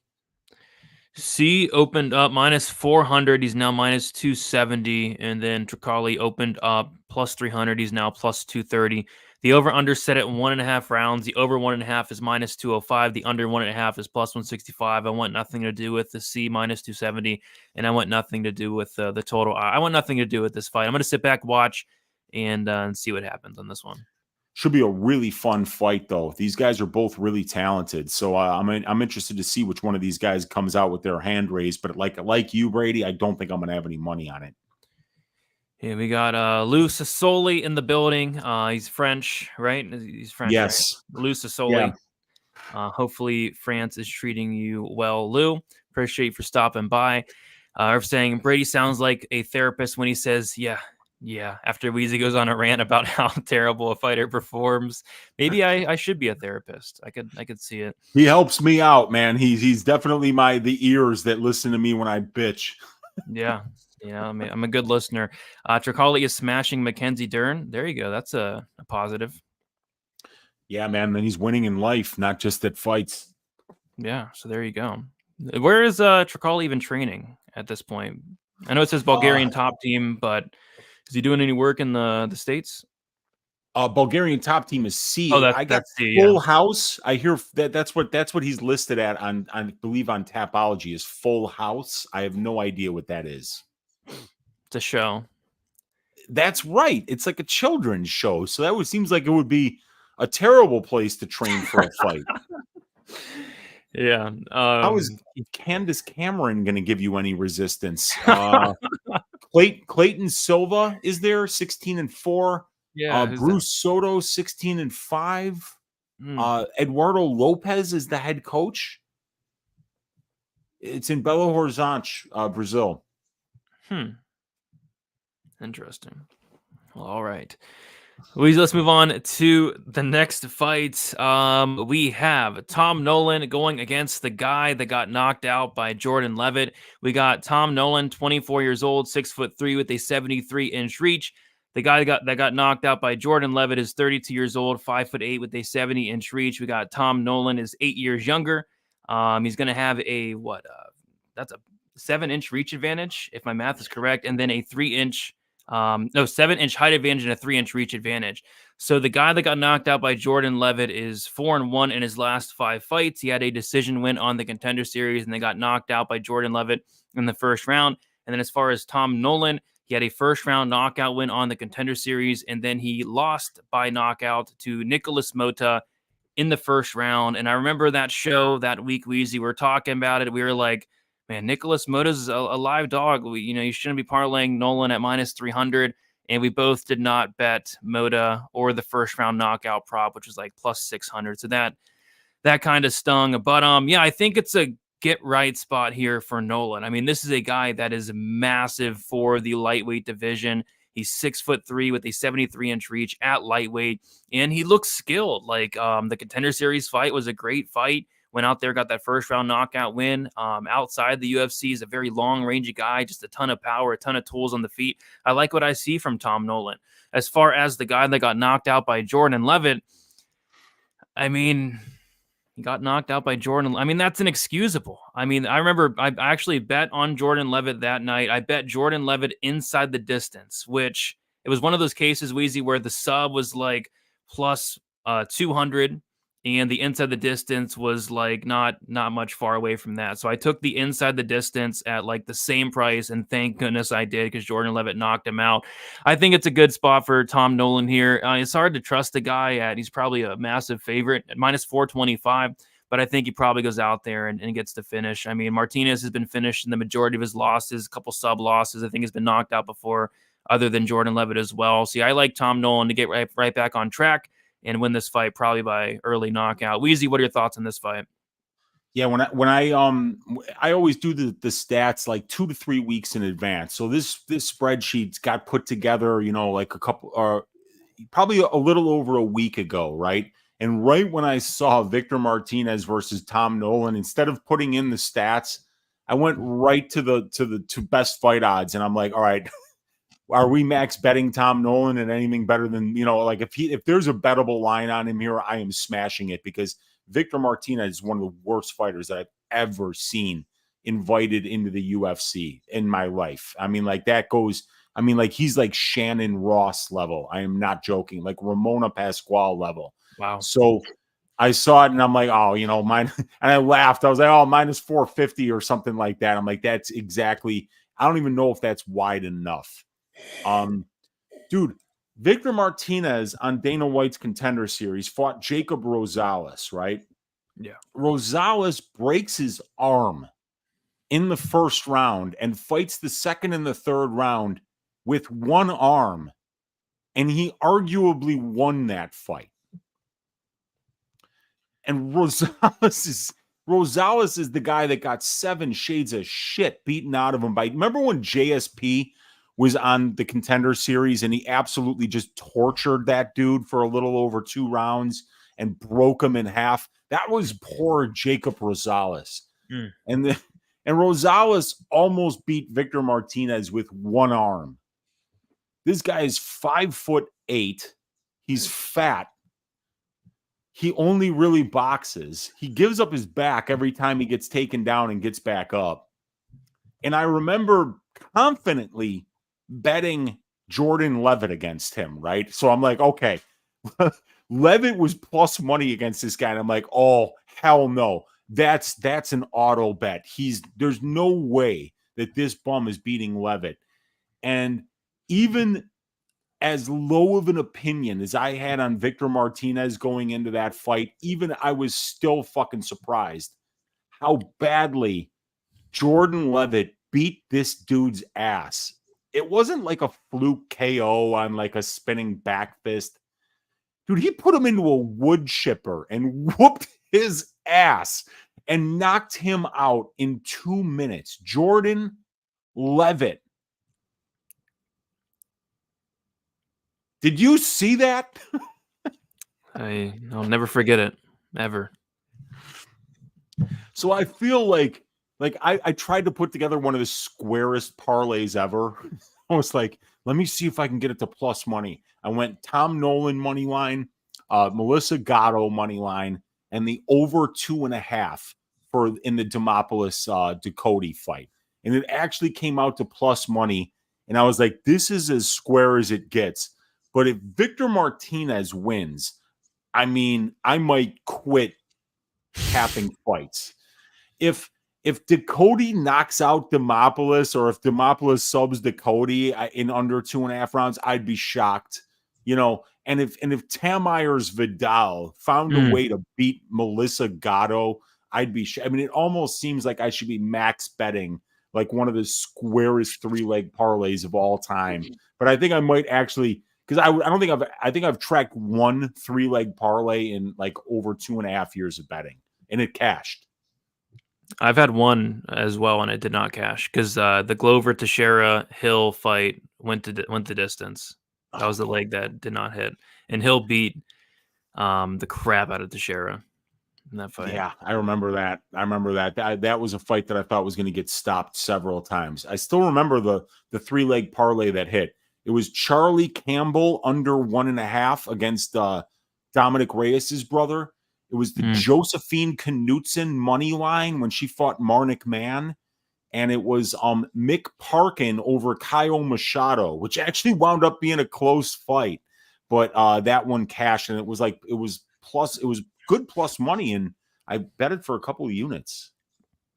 Yeah, I mean, it hit. I was messing around, putting a couple of favorites I like together as well. I'm probably not going to do it, but I was looking at the same Gatto, was looking at Nolan, and then was looking at Yanez, but I'm probably not gonna bet that. But I like all three of those to win, and including Tom Nolan here.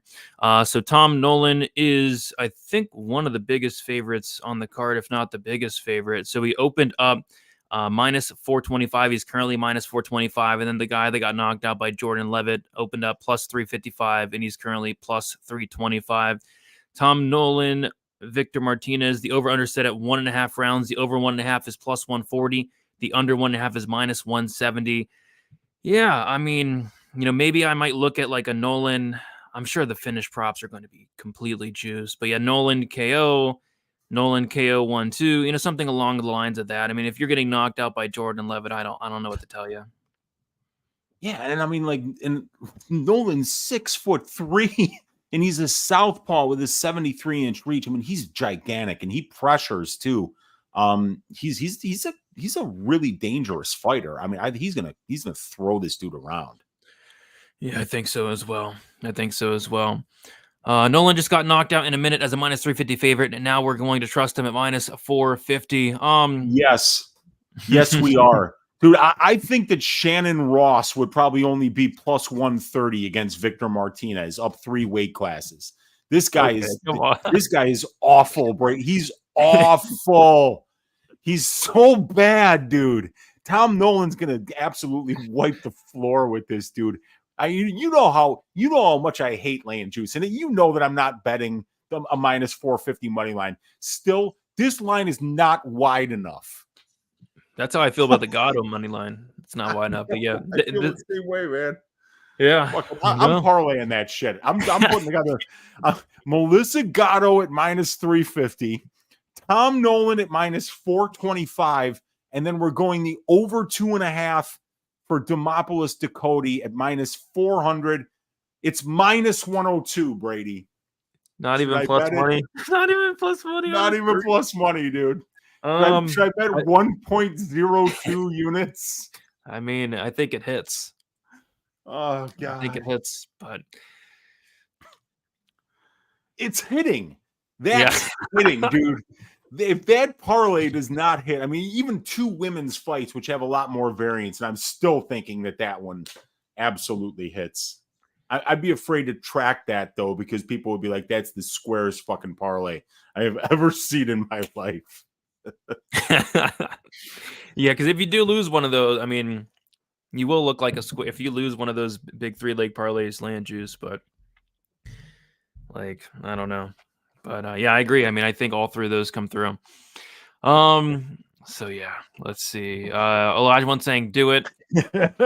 Add Worley Alves to the parlay. Oh my gosh. Maybe we throw Yanez in there against that bum Vinicius Salvador at minus 320. Now we're cooking with gas, Brady. A 4-legger for plus 160. What could possibly go wrong? Nothing. Nothing could go wrong. And while you're at it, throw, I don't know, Angela Hill in there. Angela Hill, let's go. juice it up a little bit, and then throw Keith Peterson over 6.5 drinks on Fight Time. By Fight Time. I'm parlaying that with the over a pack and a half of cigarettes.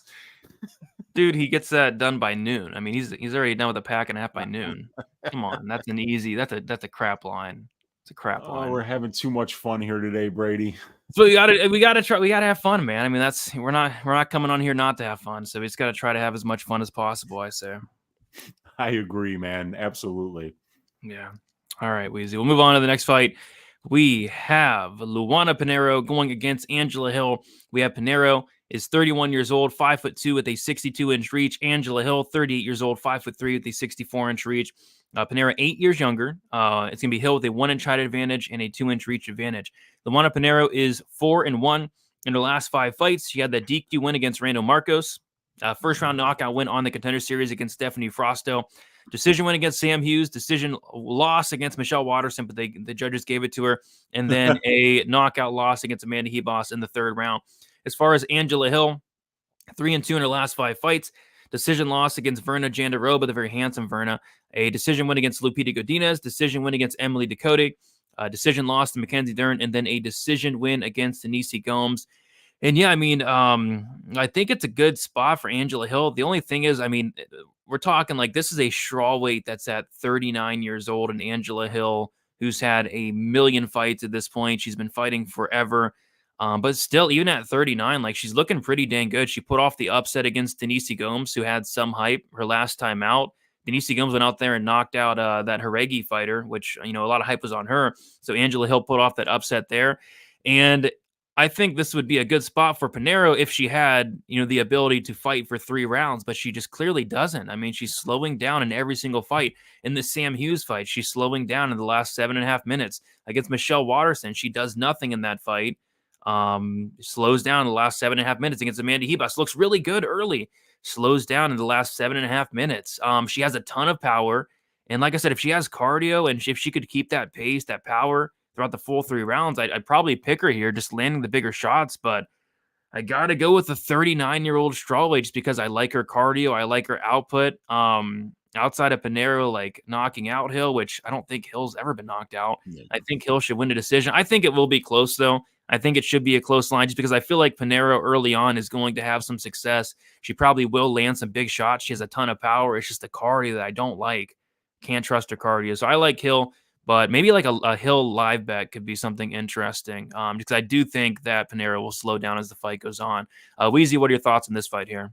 Yeah, you read my mind on the Hill live bet because, that's something we do see from Luana is the fact that she's very explosive. She does throw with a lot of power. And when she gets in that clinch, she's got that judo black belt. Those judo throws, they take a lot of power to complete them. It's a lot of explosion, timing, and then you got to really get your hips in on a lot of those and carry your opponent's weight in order to get that throw and complete it. So she does slow down later on in fights. That's what's going to happen when you fight with such explosiveness. But that's the point, is that I think Hill is going to be the favorite here early, but I don't think she lands the bigger shots early in this fight. I think if anybody gets takedowns early in the fight, it is Pinheiro. So maybe you wait until round 1 is over because you're going to pay juice on Hill on the money line right now, but you don't have to if Pinheiro predictably has a good first round like she almost always does. You might be able to get her at a much better price after round 1 is over or near the end of round 1 because Angela Hill, like you said, virtually impossible to finish unless you're a submission girl. And even then, the last 2 times against Dern and Jandiroba, where she lost, you could tell, you could put her in bad spots, but she's never going to quit on herself. And she'll let herself get 90% of the way to being submitted without tapping and while continuing to work that submission defense. So maybe a finish-only prop on Angela Hill could be a cheeky way to play this because you could really trust the durability of Angela and you can trust that Pinheiro is going to slow down late in fights. And we've seen Angela have some big 3rd rounds in fights. And against Pinheiro, if you're getting knocked out by Amanda Hebos in round number 3, don't tell me Angela Hill isn't live to land something big like she did against Amanda Lemos in round 3. Remember the round 3 that Hill had against Lemos? I mean, she looked really good there against a much better opponent that was pushing a pace much deeper into the fight than we can expect Luana to push. But Luana, the much better grappler here. Luana's 8 years younger. But, with Hill, you've got that experience advantage. You've got the strength of schedule advantage. You've got the distance striking advantage with volume and minute winning. But Pinheiro is going to be explosive and winning the moments early in the fight. So it's a strawweight fight. It's probably going to go to decision. And if it does, it could be close. So you got to be real careful about when you lay juice in these kind of fights. Yeah, if this fight was, fights were 7.5 minutes long, I'd probably be betting Pinheiro here. Yeah. But as far as I'm concerned, they're 15 minutes. Is that right? I don't even know anymore, dude. I mean, I think they just kind of change it depending on what Vegas needs and how much Keith Peterson has had to drink. Oh boy. Yeah. So yeah, I might look at it from like a live betting standpoint. That's what I did with the Johnson fight. Got plus 150 on Johnson with like a minute left in the first round. Might do something like that for Hill because I'm almost like certain she loses the first round. Whether that's Pinheiro getting some takedowns, she's so strong. Whether that's Pinheiro landing a couple bombs on the feet. I think Pinheiro has a really good chance to win the first round, but after that, I'm not so sure she wins the last two. So I like Hill by decision, probably a close decision where Pinheiro wins the first half of the fight, Hill wins the second half of the fight, and then it all comes down to the crooked, corrupt judges, and we'll see what they have. But yeah, it could be close.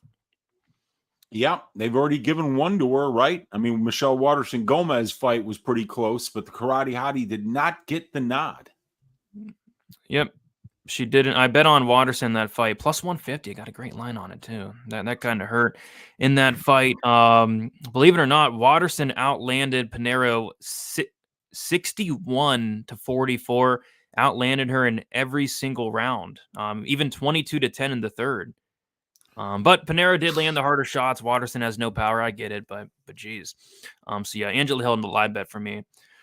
Yeah, we have 4 female fights on this card. So a third of the card is some WMMA, and 3 out of 12 are strawweight fights. It's going to be hard to pick the ass shaving of the week because I never make it female fights anymore. So that leaves me with like 8 fights left, and like 3 of those 8 fights have like minus 500 favorites. So I'm going to be down to just very few options to find out who's going to shave some ass this week.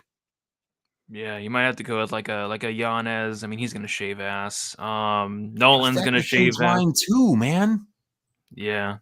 Nolan, I mean, Nolan is going to shave ass. I mean, that would be a confident pick from me. Maybe I'll get lazy and just be like, I like Tom Nolan this week. Yeah, I mean, Yanez minus 315. Yeah, I don't know who else would shave ass besides those two, to be honest. Nolan and Yanez. We might have to get a little creative. We'll have to find out. That's why we're digging deep into these fights. Yeah. I don't know if there's gonna be much ass hair on the floor. Because Alatang Haley's not shaving anybody's ass besides Kevin Kroom, the hard-hitting hillbilly. Yeah. The home wrecking hillbilly. The home wrecking hillbilly. Yeah. Can't believe it. Get some help, Gina Mazzani. Get some help.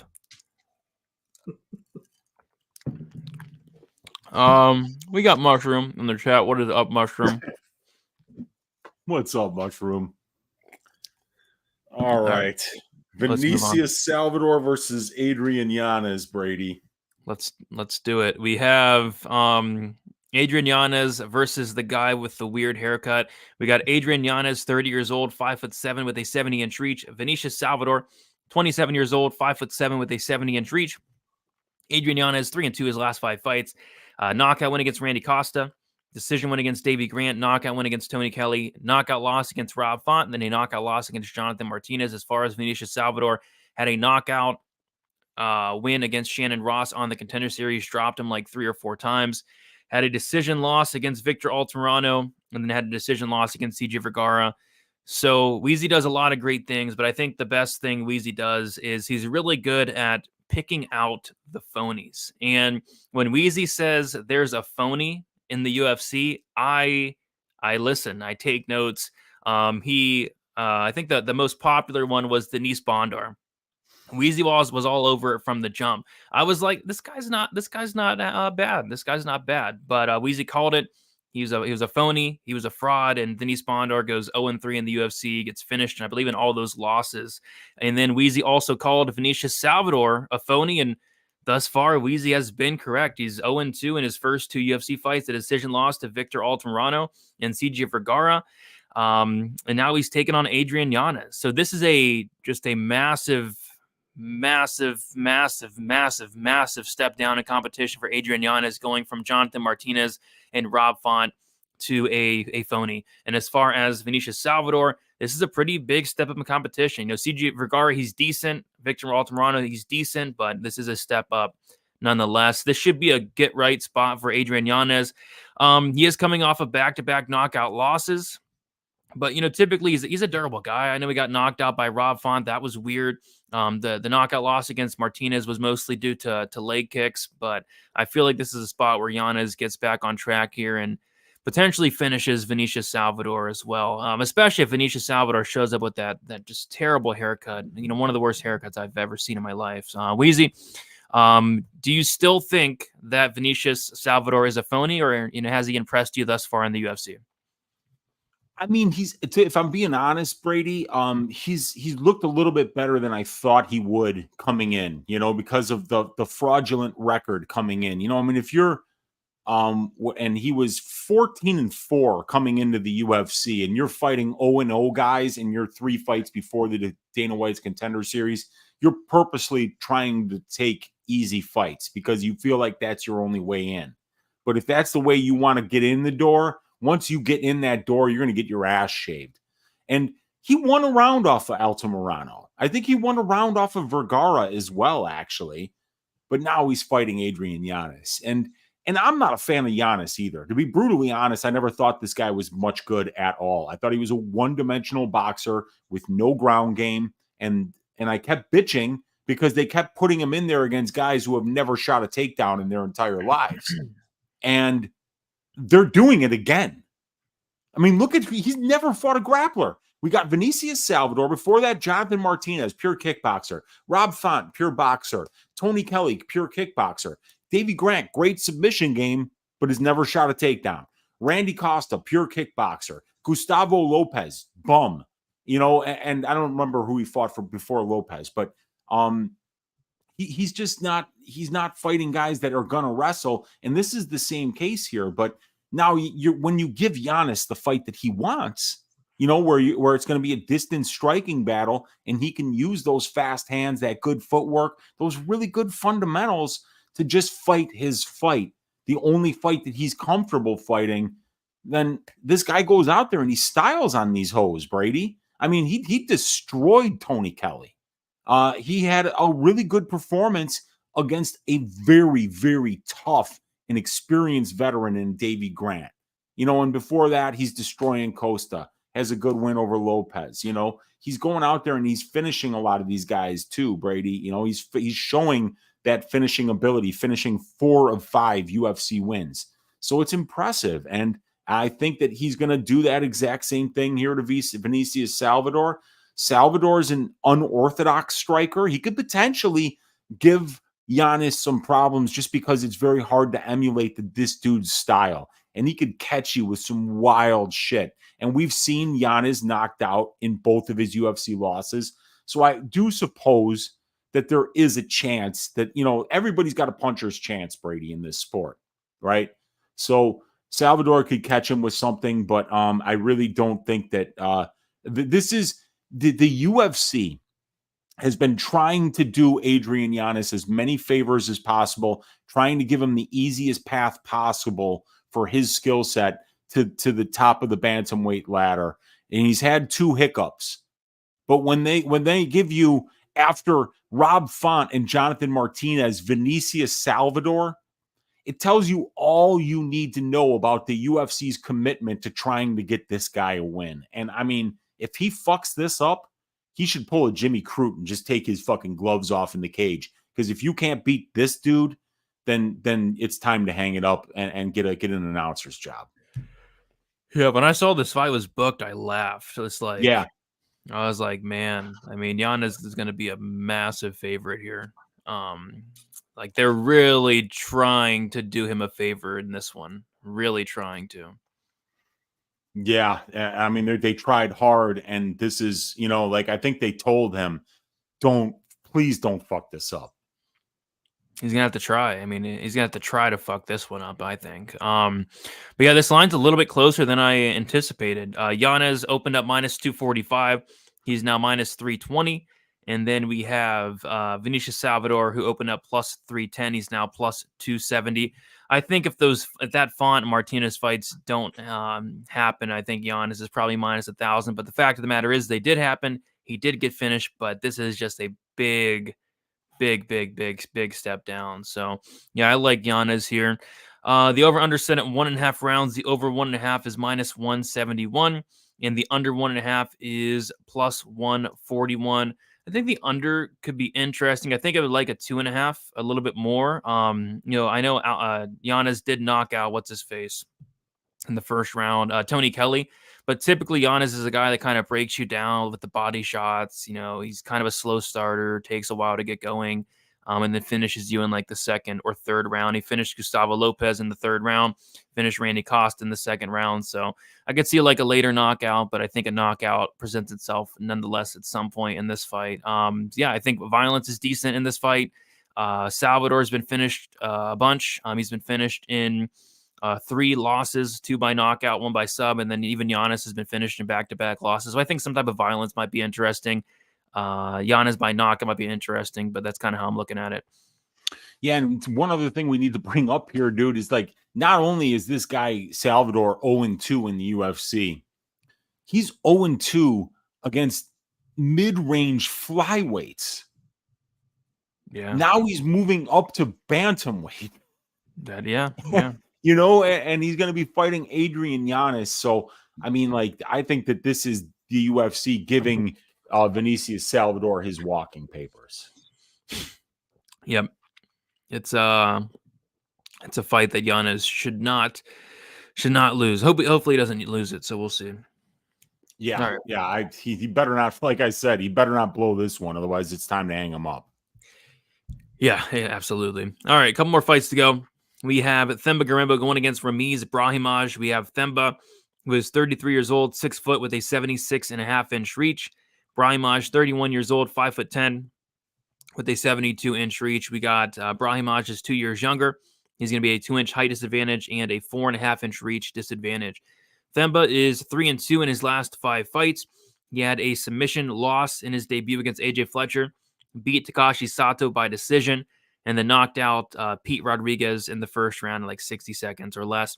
As far as Ramiz Brahimaj, he is 3-2 in his last 5 fights, made his debut against Max Griffin, lost that fight by third round ear fall off, and then he beat Sasha Palatnikov by submission in the first round, lost to Court McGee by decision, and then beat poor Michael Gilmore by first round submission. So, some of these guys you just kind of feel bad for, like Weston Wilson, the Michael Gilmores. It's like, man, I felt bad for Michael Gilmore. Went back and watched that fight today. It wasn't even remotely competitive, and Brahimaj got him out of there. So Brahimaj is an interesting fighter, Weezy. He has 10 wins. 9 of those 10 wins come in the first round, I think by submission.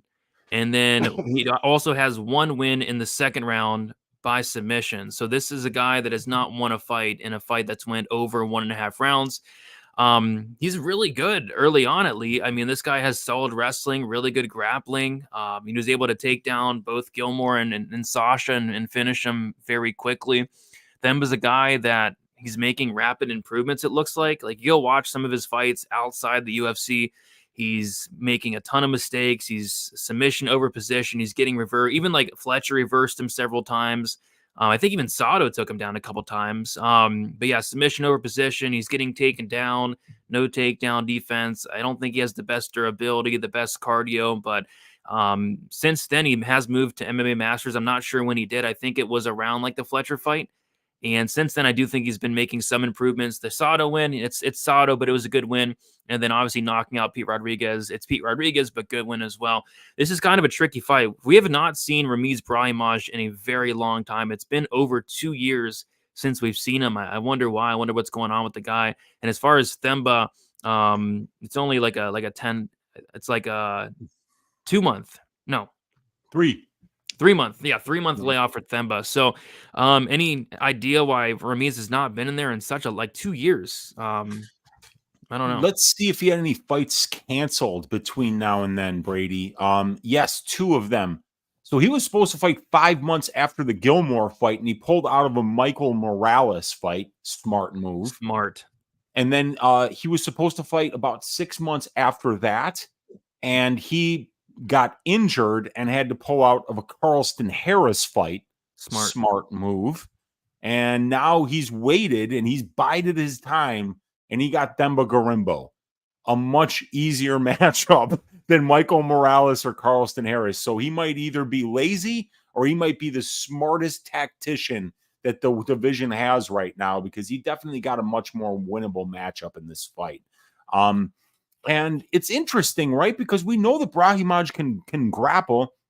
We did see him get a vet lesson from Court McGee, but I've always said that Court McGee is one of the top grapplers and most underrated grapplers in the welterweight division. The reason he's underrated is because we just don't see him do it enough. But when he does do it, he has a ton of success, whether it's with offensive or defensive grappling. This is going to be a much different matchup because, Ramiz is going to see takedown attempts from Themba, and I'm sure that Ramiz is probably going to shoot some of his own, but Themba gets sloppy, Brady. He gets very, very sloppy. He gets reversed. He winds up going submission over position, and he makes mistakes, and he gets put in bad spots. I mean, that AJ Fletcher fight, it's famous for more than one reason. It's Gorimbo's first loss. It was a great performance by Fletcher, but also in the history of the UFC, there has never been a blacker man that has fought a whiter man than in the Gorimbo Fletcher fight. AJ Fletcher, they call him the ghost. He is lily white. They can't even have the light in the octagon hit him directly for fear of blinding half the crowd. And then you got Gorimbo, who's just soaking up all the light, so that was a wild one to watch. It was so easy to tell who was who. But we did see, because of that contrast in skin color, the mistakes that Gorimbo did make in that fight, because he got out there and he was getting the takedowns, and then it was Fletcher who was winding up getting up and then getting reverses either on the ground or getting back up and getting takedowns of his own. And then we did see Gorimbo kind of wilt under the pressure a little bit there. Sato fight, he looked great. Pete Rodriguez fight, his striking looked like it's taking the next step as well. He's staying long, had a really nice knockdown in the Sato fight. And we haven't seen Brahimaj in so long, but you know what, man? The one thing I do remember about Brahimaj is that he went 3 rounds with Max Griffin, didn't shoot one takedown, which is indicative of a guy with really bad fight IQ. Yeah. But the striking was actually close, right? We saw Ramiz Brahimaj go a full 3 rounds. Now, he got his ear ripped off, and the fight had to stop because of that. But I think it's very important to note that it wasn't like it got ripped off because he was getting 7 shades of shit beaten out of him. It was just an errant punch that hit the ear and only the ear. So it actually tore the ear off a little bit. And they had to stop the fight. But, that was actually a pretty competitive striking match. I had Griffin winning, but if Brahimaj can go 3 rounds on the feet with Max Griffin, I think he can strike with Themba. And I also believe that Ramiz's base is grappling. So, I think that he'll be well suited to fight an opponent like Themba, as long as he doesn't get outworked at range by the much taller and longer guy. I think it's a pretty compelling fight. And, in Brahimaj, we haven't seen him in 2 years. No more USADA. Who knows? He might come back looking like a completely different beast here. But Themba's looked really good lately too. And they're giving him some winnable matchups here, and I think that this is another one. Money coming in on Brahimaj though. Yeah, this line's closing pretty quickly. Themba opened up -260, is now -155. Brahimaj opened up +220. He's currently +135. The over/under We set at 1.5 rounds. The over 1.5 is -175. The under 1.5 is +145. Yeah, I think some type of violence could be interesting. I mean, every win for Brahimaj has came under 1.5 rounds. Themba's shown some finishing ability as well, but Brahimaj is very tough is the thing. Like, he's a tough dude. So I'm not sure Themba will be able to finish him, at least early on. But yeah, it is probably a dog or pass for me as well. The worry, though, is that 2-year layoff for Brahimaj. And then the other worry is Themba seems to be leveling up each and every time he's stepping in the cage nowadays. Agreed on everything that you just said. It's going to be a compelling fight. It's going to be a fun one, but I'm interested to see what Brahimaj, do we get a different version of him now that we haven't seen him in 2 years? He's still only 31 years old. So I think I might stay away from betting this one, but it's a compelling fight. Yeah, it is. We got Harry Balzac in the building saying betting the dog here. Shout out to Harry Balzac. Benino just got off. Glad to catch you all. Glad you can catch us as well. Brahimaj has good jiu-jitsu. Absolutely does. All right, we'll move on now to the co-main event. We have Khaos Williams going against Carlston Harris. We have Khaos Williams, 30 years old, 6 foot with a 77-inch reach. Carlston Harris, 36 years old, 6 foot with a 76-inch reach. We have Khaos Williams, who's 6 years younger, same height, and then it's going to be Khaos Williams with a 1-inch reach advantage. Williams is 3-2 in his last 5 fights, had a decision loss against Michel Pereira, decision win against Matthew Semmelsberger, knockout win against Miguel Baeza, a decision loss against Randy Brown, then a decision win against Rolando Bedoya. As far as Carlston Harris, he is 4-1 in his last 5 fights, a submission win against Christian Aguilera, a knockout win against Impa Kasaganai, a knockout loss to Shavkat Rakhmonov, a decision win against Jared Gooden, and then a submission win against Jeremiah Wells. Sorry, I'm like falling asleep. I woke up at 7 o'clock this morning. 7 o'clock this morning. So trying to. I need to hit up Juan Camilo Ronderos, get some of that cocaine. Then I'll be able to get through this breakdown. Where you at, Ronderos? So yeah, the thing with me, man, is Khaos Williams is such a tough fighter for me to get a read on.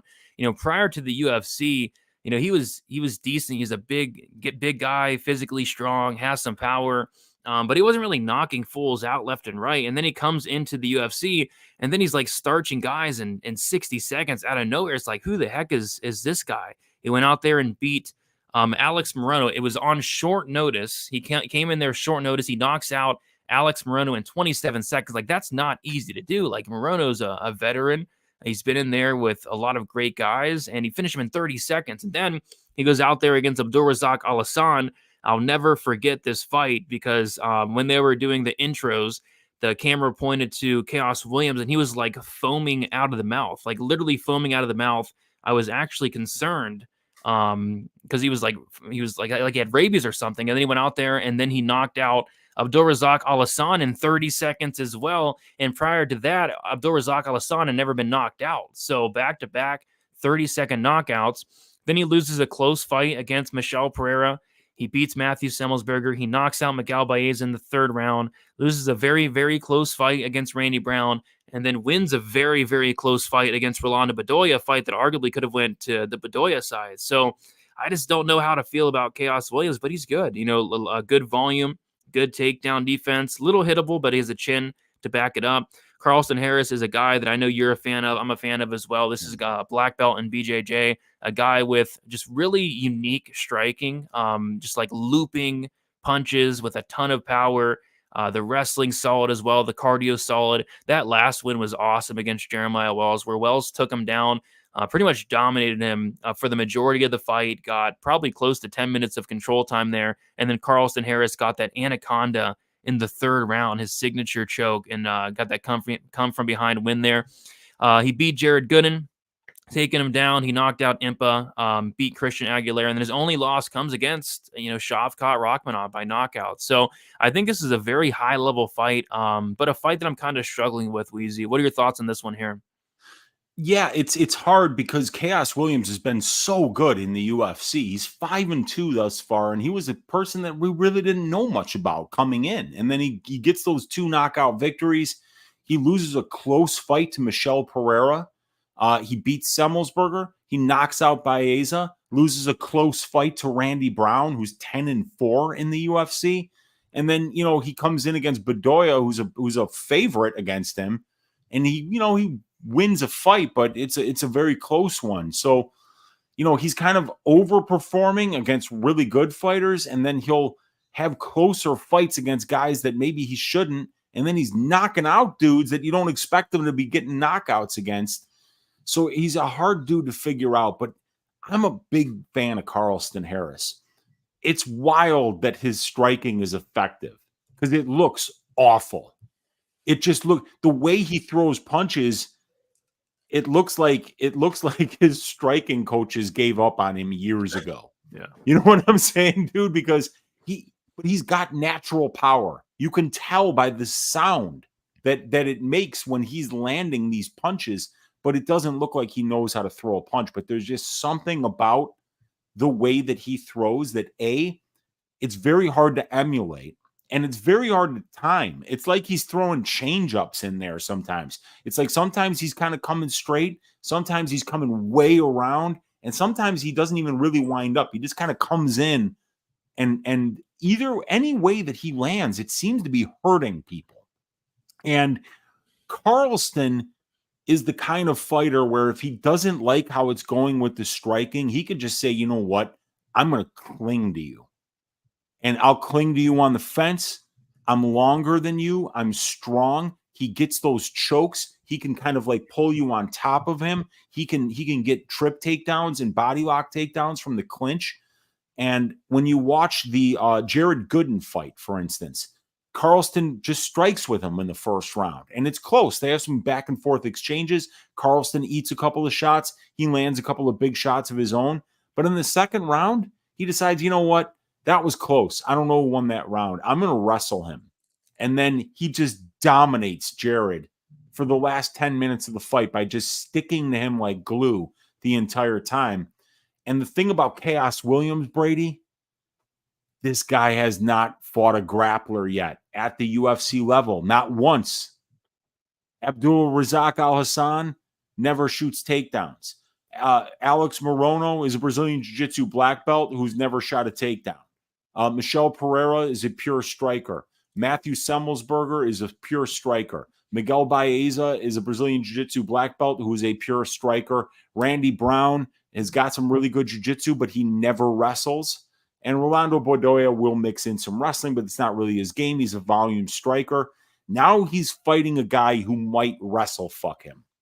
And that's why I think plus money on Carlston is very interesting, because his striking is so unorthodox that even though he's probably not the better striker here, he might actually be the guy landing the bigger shots. In addition to that, Khaos is going to have to worry about whether Carlston wants to wrestle or not. That can make him even more effective at range. And third of all, I think if Carlston really does say, you know what, I'm going to test this guy's grappling for 3 full rounds. He's got the gas tank to do it. His length is a serious problem. He's very good in the clinch, and his chokes are phenomenal. So I think Carlston Harris is extremely live as a dog here. But I think if you're making that play, you have to realize that Khaos Williams, in his 7 UFC fights so far, has never once looked like shit. Never once. No. So he's a hard guy to bet against. Yeah, he is. He's a hard guy to bet against. He's a hard guy to. It's kind of hard to pick his fights, man. I don't know. I struggle with his fights a lot of times. I was confident that I thought he would spark a Bedoya, but that ended up being like a 50-50 fight. Like, I thought Bedoya even won that fight personally. I don't know. But yeah, there are some paths for Carlston. I guess it all comes down to do you think Carlston can get him down? Which I don't know. Khaos Williams, his take defense has looked really good. Haven't really seen him taken out other than Michel Pereira took him down, but he's able to pop back up. It's a tricky fight. So one thing I find interesting here is the total. So the over under set at 2.5. The over 2.5 is the over 2.5 is plus 145. The under 2.5 is minus 175. This under is getting hit hard, and I don't know if I necessarily agree with that. Like, Khaos Williams is stupid durable, and I mean stupid durable. And even Carlston here, I think he's durable as well. I mean, getting knocked out by Shafkat, I think we can forgive him for that. So might be sweaty, but I kind of lean like an over here. But I don't know if I'll get there. And Weezy, any thoughts on the money line? We got Khaos Williams minus 145. The dog is Carlston Harris at plus 125. Any thoughts on anything from like a betting perspective sticking out to you? Yeah, I looked at the under, like actually the under stuck out a little bit on my prop template because both of these dudes have been fairly violent guys so far. And the thing about Williams is that he's only seen 10 takedown attempts in 7 fights. So nobody's even tried to grapple him yet, so this could be a situation where we find out a lot about his grappling. And I think Carlston Harris can be dominant there. So I do think that plus money on the Harris money line is very intriguing this week because there's paths there. And as far as the totals go, man, that would be a butt puckering over.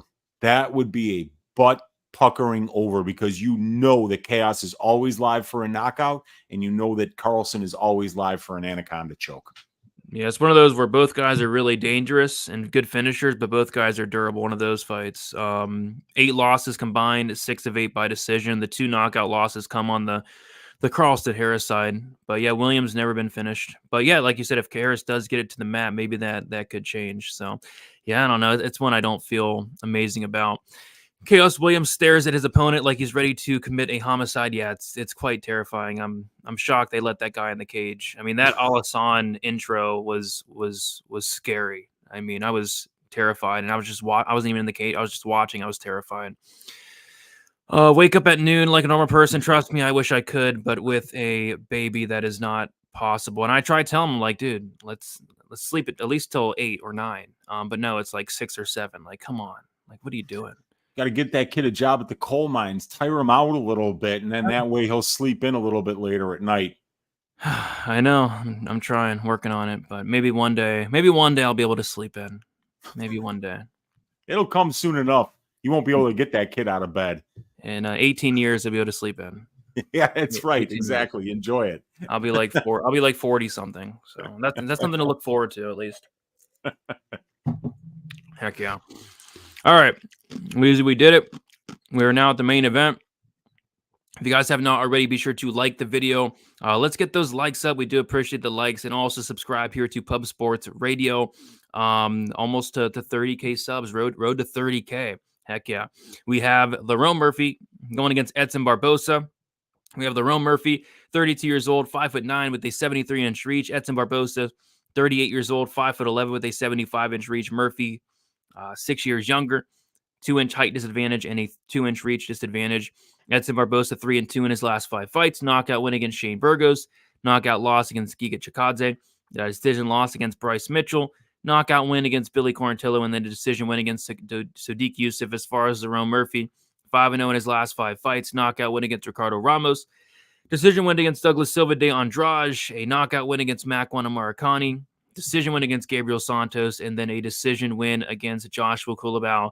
This is the most Apex main event I've ever seen.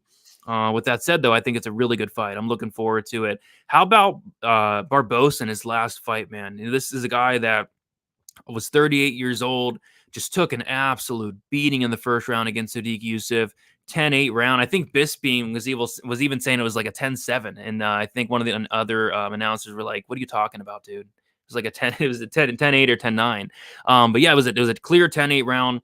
Sodiq Yusuff was very close to getting him out of there. Barboza holds on and then goes on to win the fight, goes on to almost knock out Sodiq in I think it was the 2nd or 3rd round.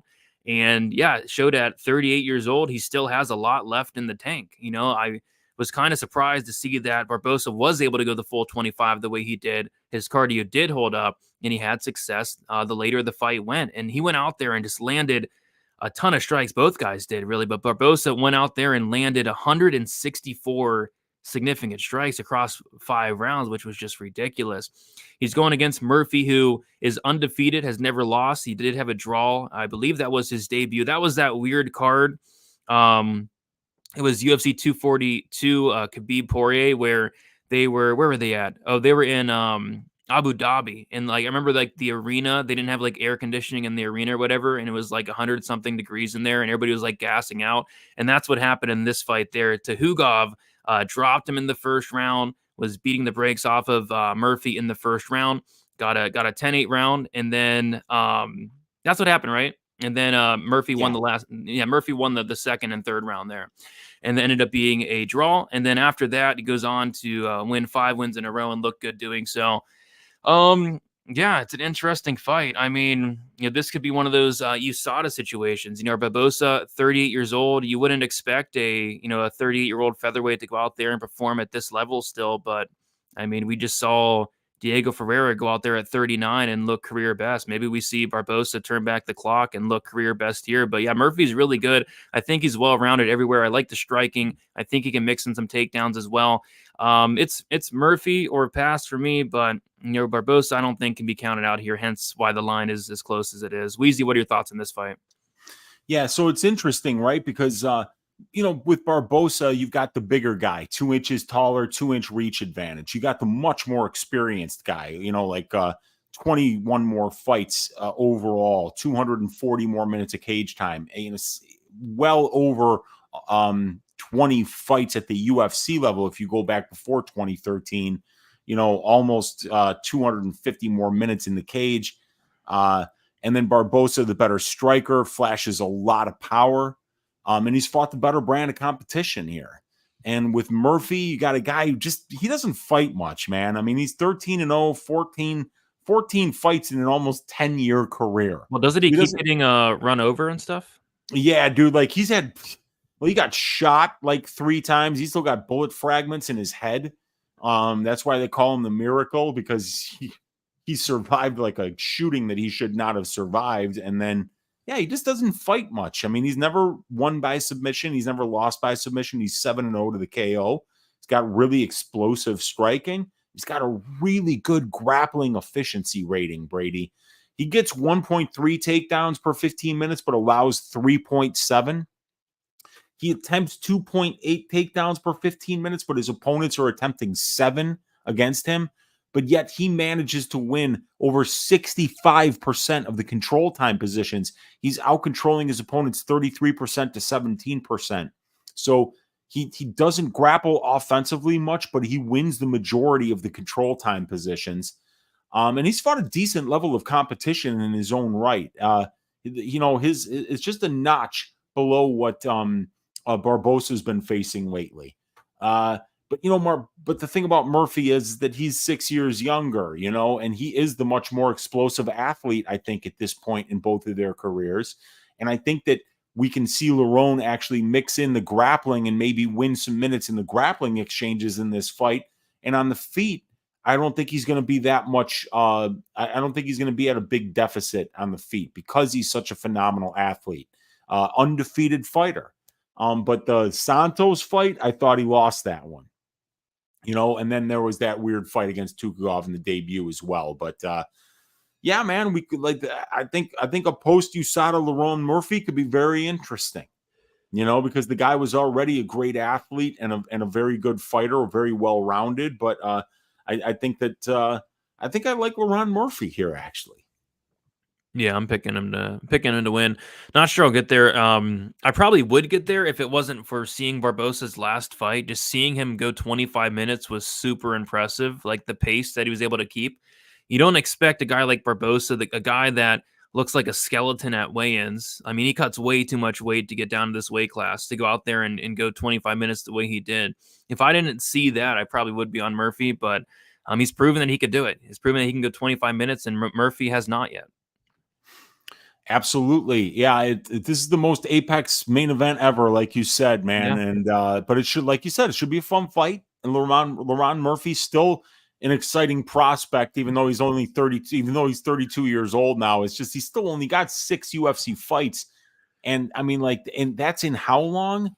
Because he made his debut against Tukhugov back in. That was a while ago, like 2019, maybe. 2019, so like we're talking about all of 2020, yeah, we're talking about over 4 years, and this guy only has 6 UFC fights, and he's had 1, 2, 3, 4, 5, 6 of them canceled. Yeah. So hopefully he makes it to the goddamn scale. I mean, didn't he get like in an accident or something happened to him? Well, yeah, it looks like he took about a year and a half off between the Amirkhani and Santos fights. Yeah, he's been in, yeah, he's had injuries prior, he's been shot before. He's definitely had some shit happen. Jeez. Yeah. So yeah, we got Murphy. He opened up minus 115, currently minus 145. Barboza opened up minus 105, currently plus 125. The under got wrecked. So the under, I was looking at it today, and it was plus 120. It's now minus 150. So money's pouring in on the under. Which makes some sense. Murphy's never been finished, and I'm not sure he ever will. I mean, if a couple bullets doesn't finish this guy, I'm not sure anybody else will. Barboza has been finished a decent amount, but he did show awful lot of toughness in that Yusuf fight. But yeah, that's a big move. I don't know if I'm touching this one, but it's Murphy or pass for me. And then as far as the total, already missed that plus money under. But even then, I didn't really love it, to be honest. Murphy's never been finished, but yeah, Barboza has been finished like 6 times. Any thoughts on the total or the money line, Weezy? Yeah, I mean, I can't believe that much money came in on the under, but it is a 4.5. Yeah. So I guess maybe that's why. But Barboza's fights have finished inside the distance 3 of 4 times in 5-round fights, and the one that didn't was the Yusuf fight where he was this close to being finished in the first round. So maybe that's what people are thinking. Like, hey, if you're going to give me plus 120, even minus 110, these fights finish inside the distance. Featherweight fights that are scheduled 4 or 5 rounds, 58% of the time. Yeah, and plus money, why not? Giga finished him in the 3rd round, so Giga finished him in the 3rd round, and then Justin Gaethje finished him in the 1st round, and then Kevin Lee finished him in the 5th round. So yeah. Yeah, wow, Kevin Lee with the wrestling. Yeah. I wonder if Murphy will kind of like get into this, put on his singlet and work the wrestling angle here against Edson, with so many people have had successful fights against him working. So we'll see if he mixes that in. Yeah, I think it'd be wise to mix it up here and there. But yeah, we did it. We went through all 12 fights. It certainly is an interesting card. Can't wait to watch it. Any final thoughts on UFC Vegas 92? I hope I had as much fun watching these fights as I had talking about them with you today. We had a great time here today. Thank you guys for joining us. I'm probably going to be pretty light on this card. I don't see anything really jumping out at me right now. I might get on that Carlston Harris money line around plus 125. I feel like he's got a path, but I wouldn't be surprised if he wasn't able to do much against Khaos, because Khaos is damn good and he shuts down people's offense really well. But yeah, I'm looking forward to this week off, and I'd love to get a couple of units under my belt betting on these fights. And it all starts with a Vinicius Salvador, Tamiris Vidal, 2-leg parlay, 5 units to win all the units. There we go. Tamaris is electric. They're trying to get her a win. Yeah. And by the way, I'm kidding. I don't want anybody to take that serious. I'm not betting on either of those fighters. If anything, I'm betting against both of those fighters. So, yeah, Weezy. So let the people know where they can find you. I did put down the link for the Propability show. We'll be going live Wednesday at after the DFS show at 10:15. Yeah, check me out on Patreon or Dub Club for the Propability stats package and content package, where Brady and I go live 10:15 Eastern Standard Time on Wednesday nights. Go for about 2 hours, breaking down all the plus EV bets. You can check the links to the description of this video, and you can find the $25 a month Propability package. That includes the stats. It includes the content, includes all the DFS stats, the benchmarking, everything that I've worked so hard to compile. So if you want to support the work, please do it there. You can check me out on my YouTube channel, Uncle Weezy. I'll go live Tuesday night, 10 o'clock Central Time, break down all 12 of these fights from a stats and tape study angle, give you a dog pick, finish with Uncle Weezy's ass shaving of the week. You'll also find me right back here on Pub Sports Radio every Sunday for Stat Diggers, every Wednesday for the DFS show, every Saturday that there's fights for the watch along. Let's stack cash tickets like flapjacks for UFC Vegas 92. Good luck, everybody. Yes, sir. Yes, sir. If you guys could like on your way out, subscribe here once again. I'll be getting out my full card breakdown and prediction video tomorrow. I have all the fights taped. Just got to get the video out, and then also like a main event breakdown as well. So both those will be out tomorrow. And other than that, just the usual content. So yeah, guys, best of luck. And last thing I want to say is get some help, Keith Peterson. If you're watching this, and I'm not even joking right now, I'm seriously worried about you. Get some help, get into rehab. You shouldn't be in there reffing at the state that you're at right now. It's hard to watch. I can smell you through the television. You reek of cigarettes. You reek of alcohol. For the love of God, Keith Peterson, get some help. And with that, I wish you all a good night and best of luck for UFC Vegas 92. See you guys later.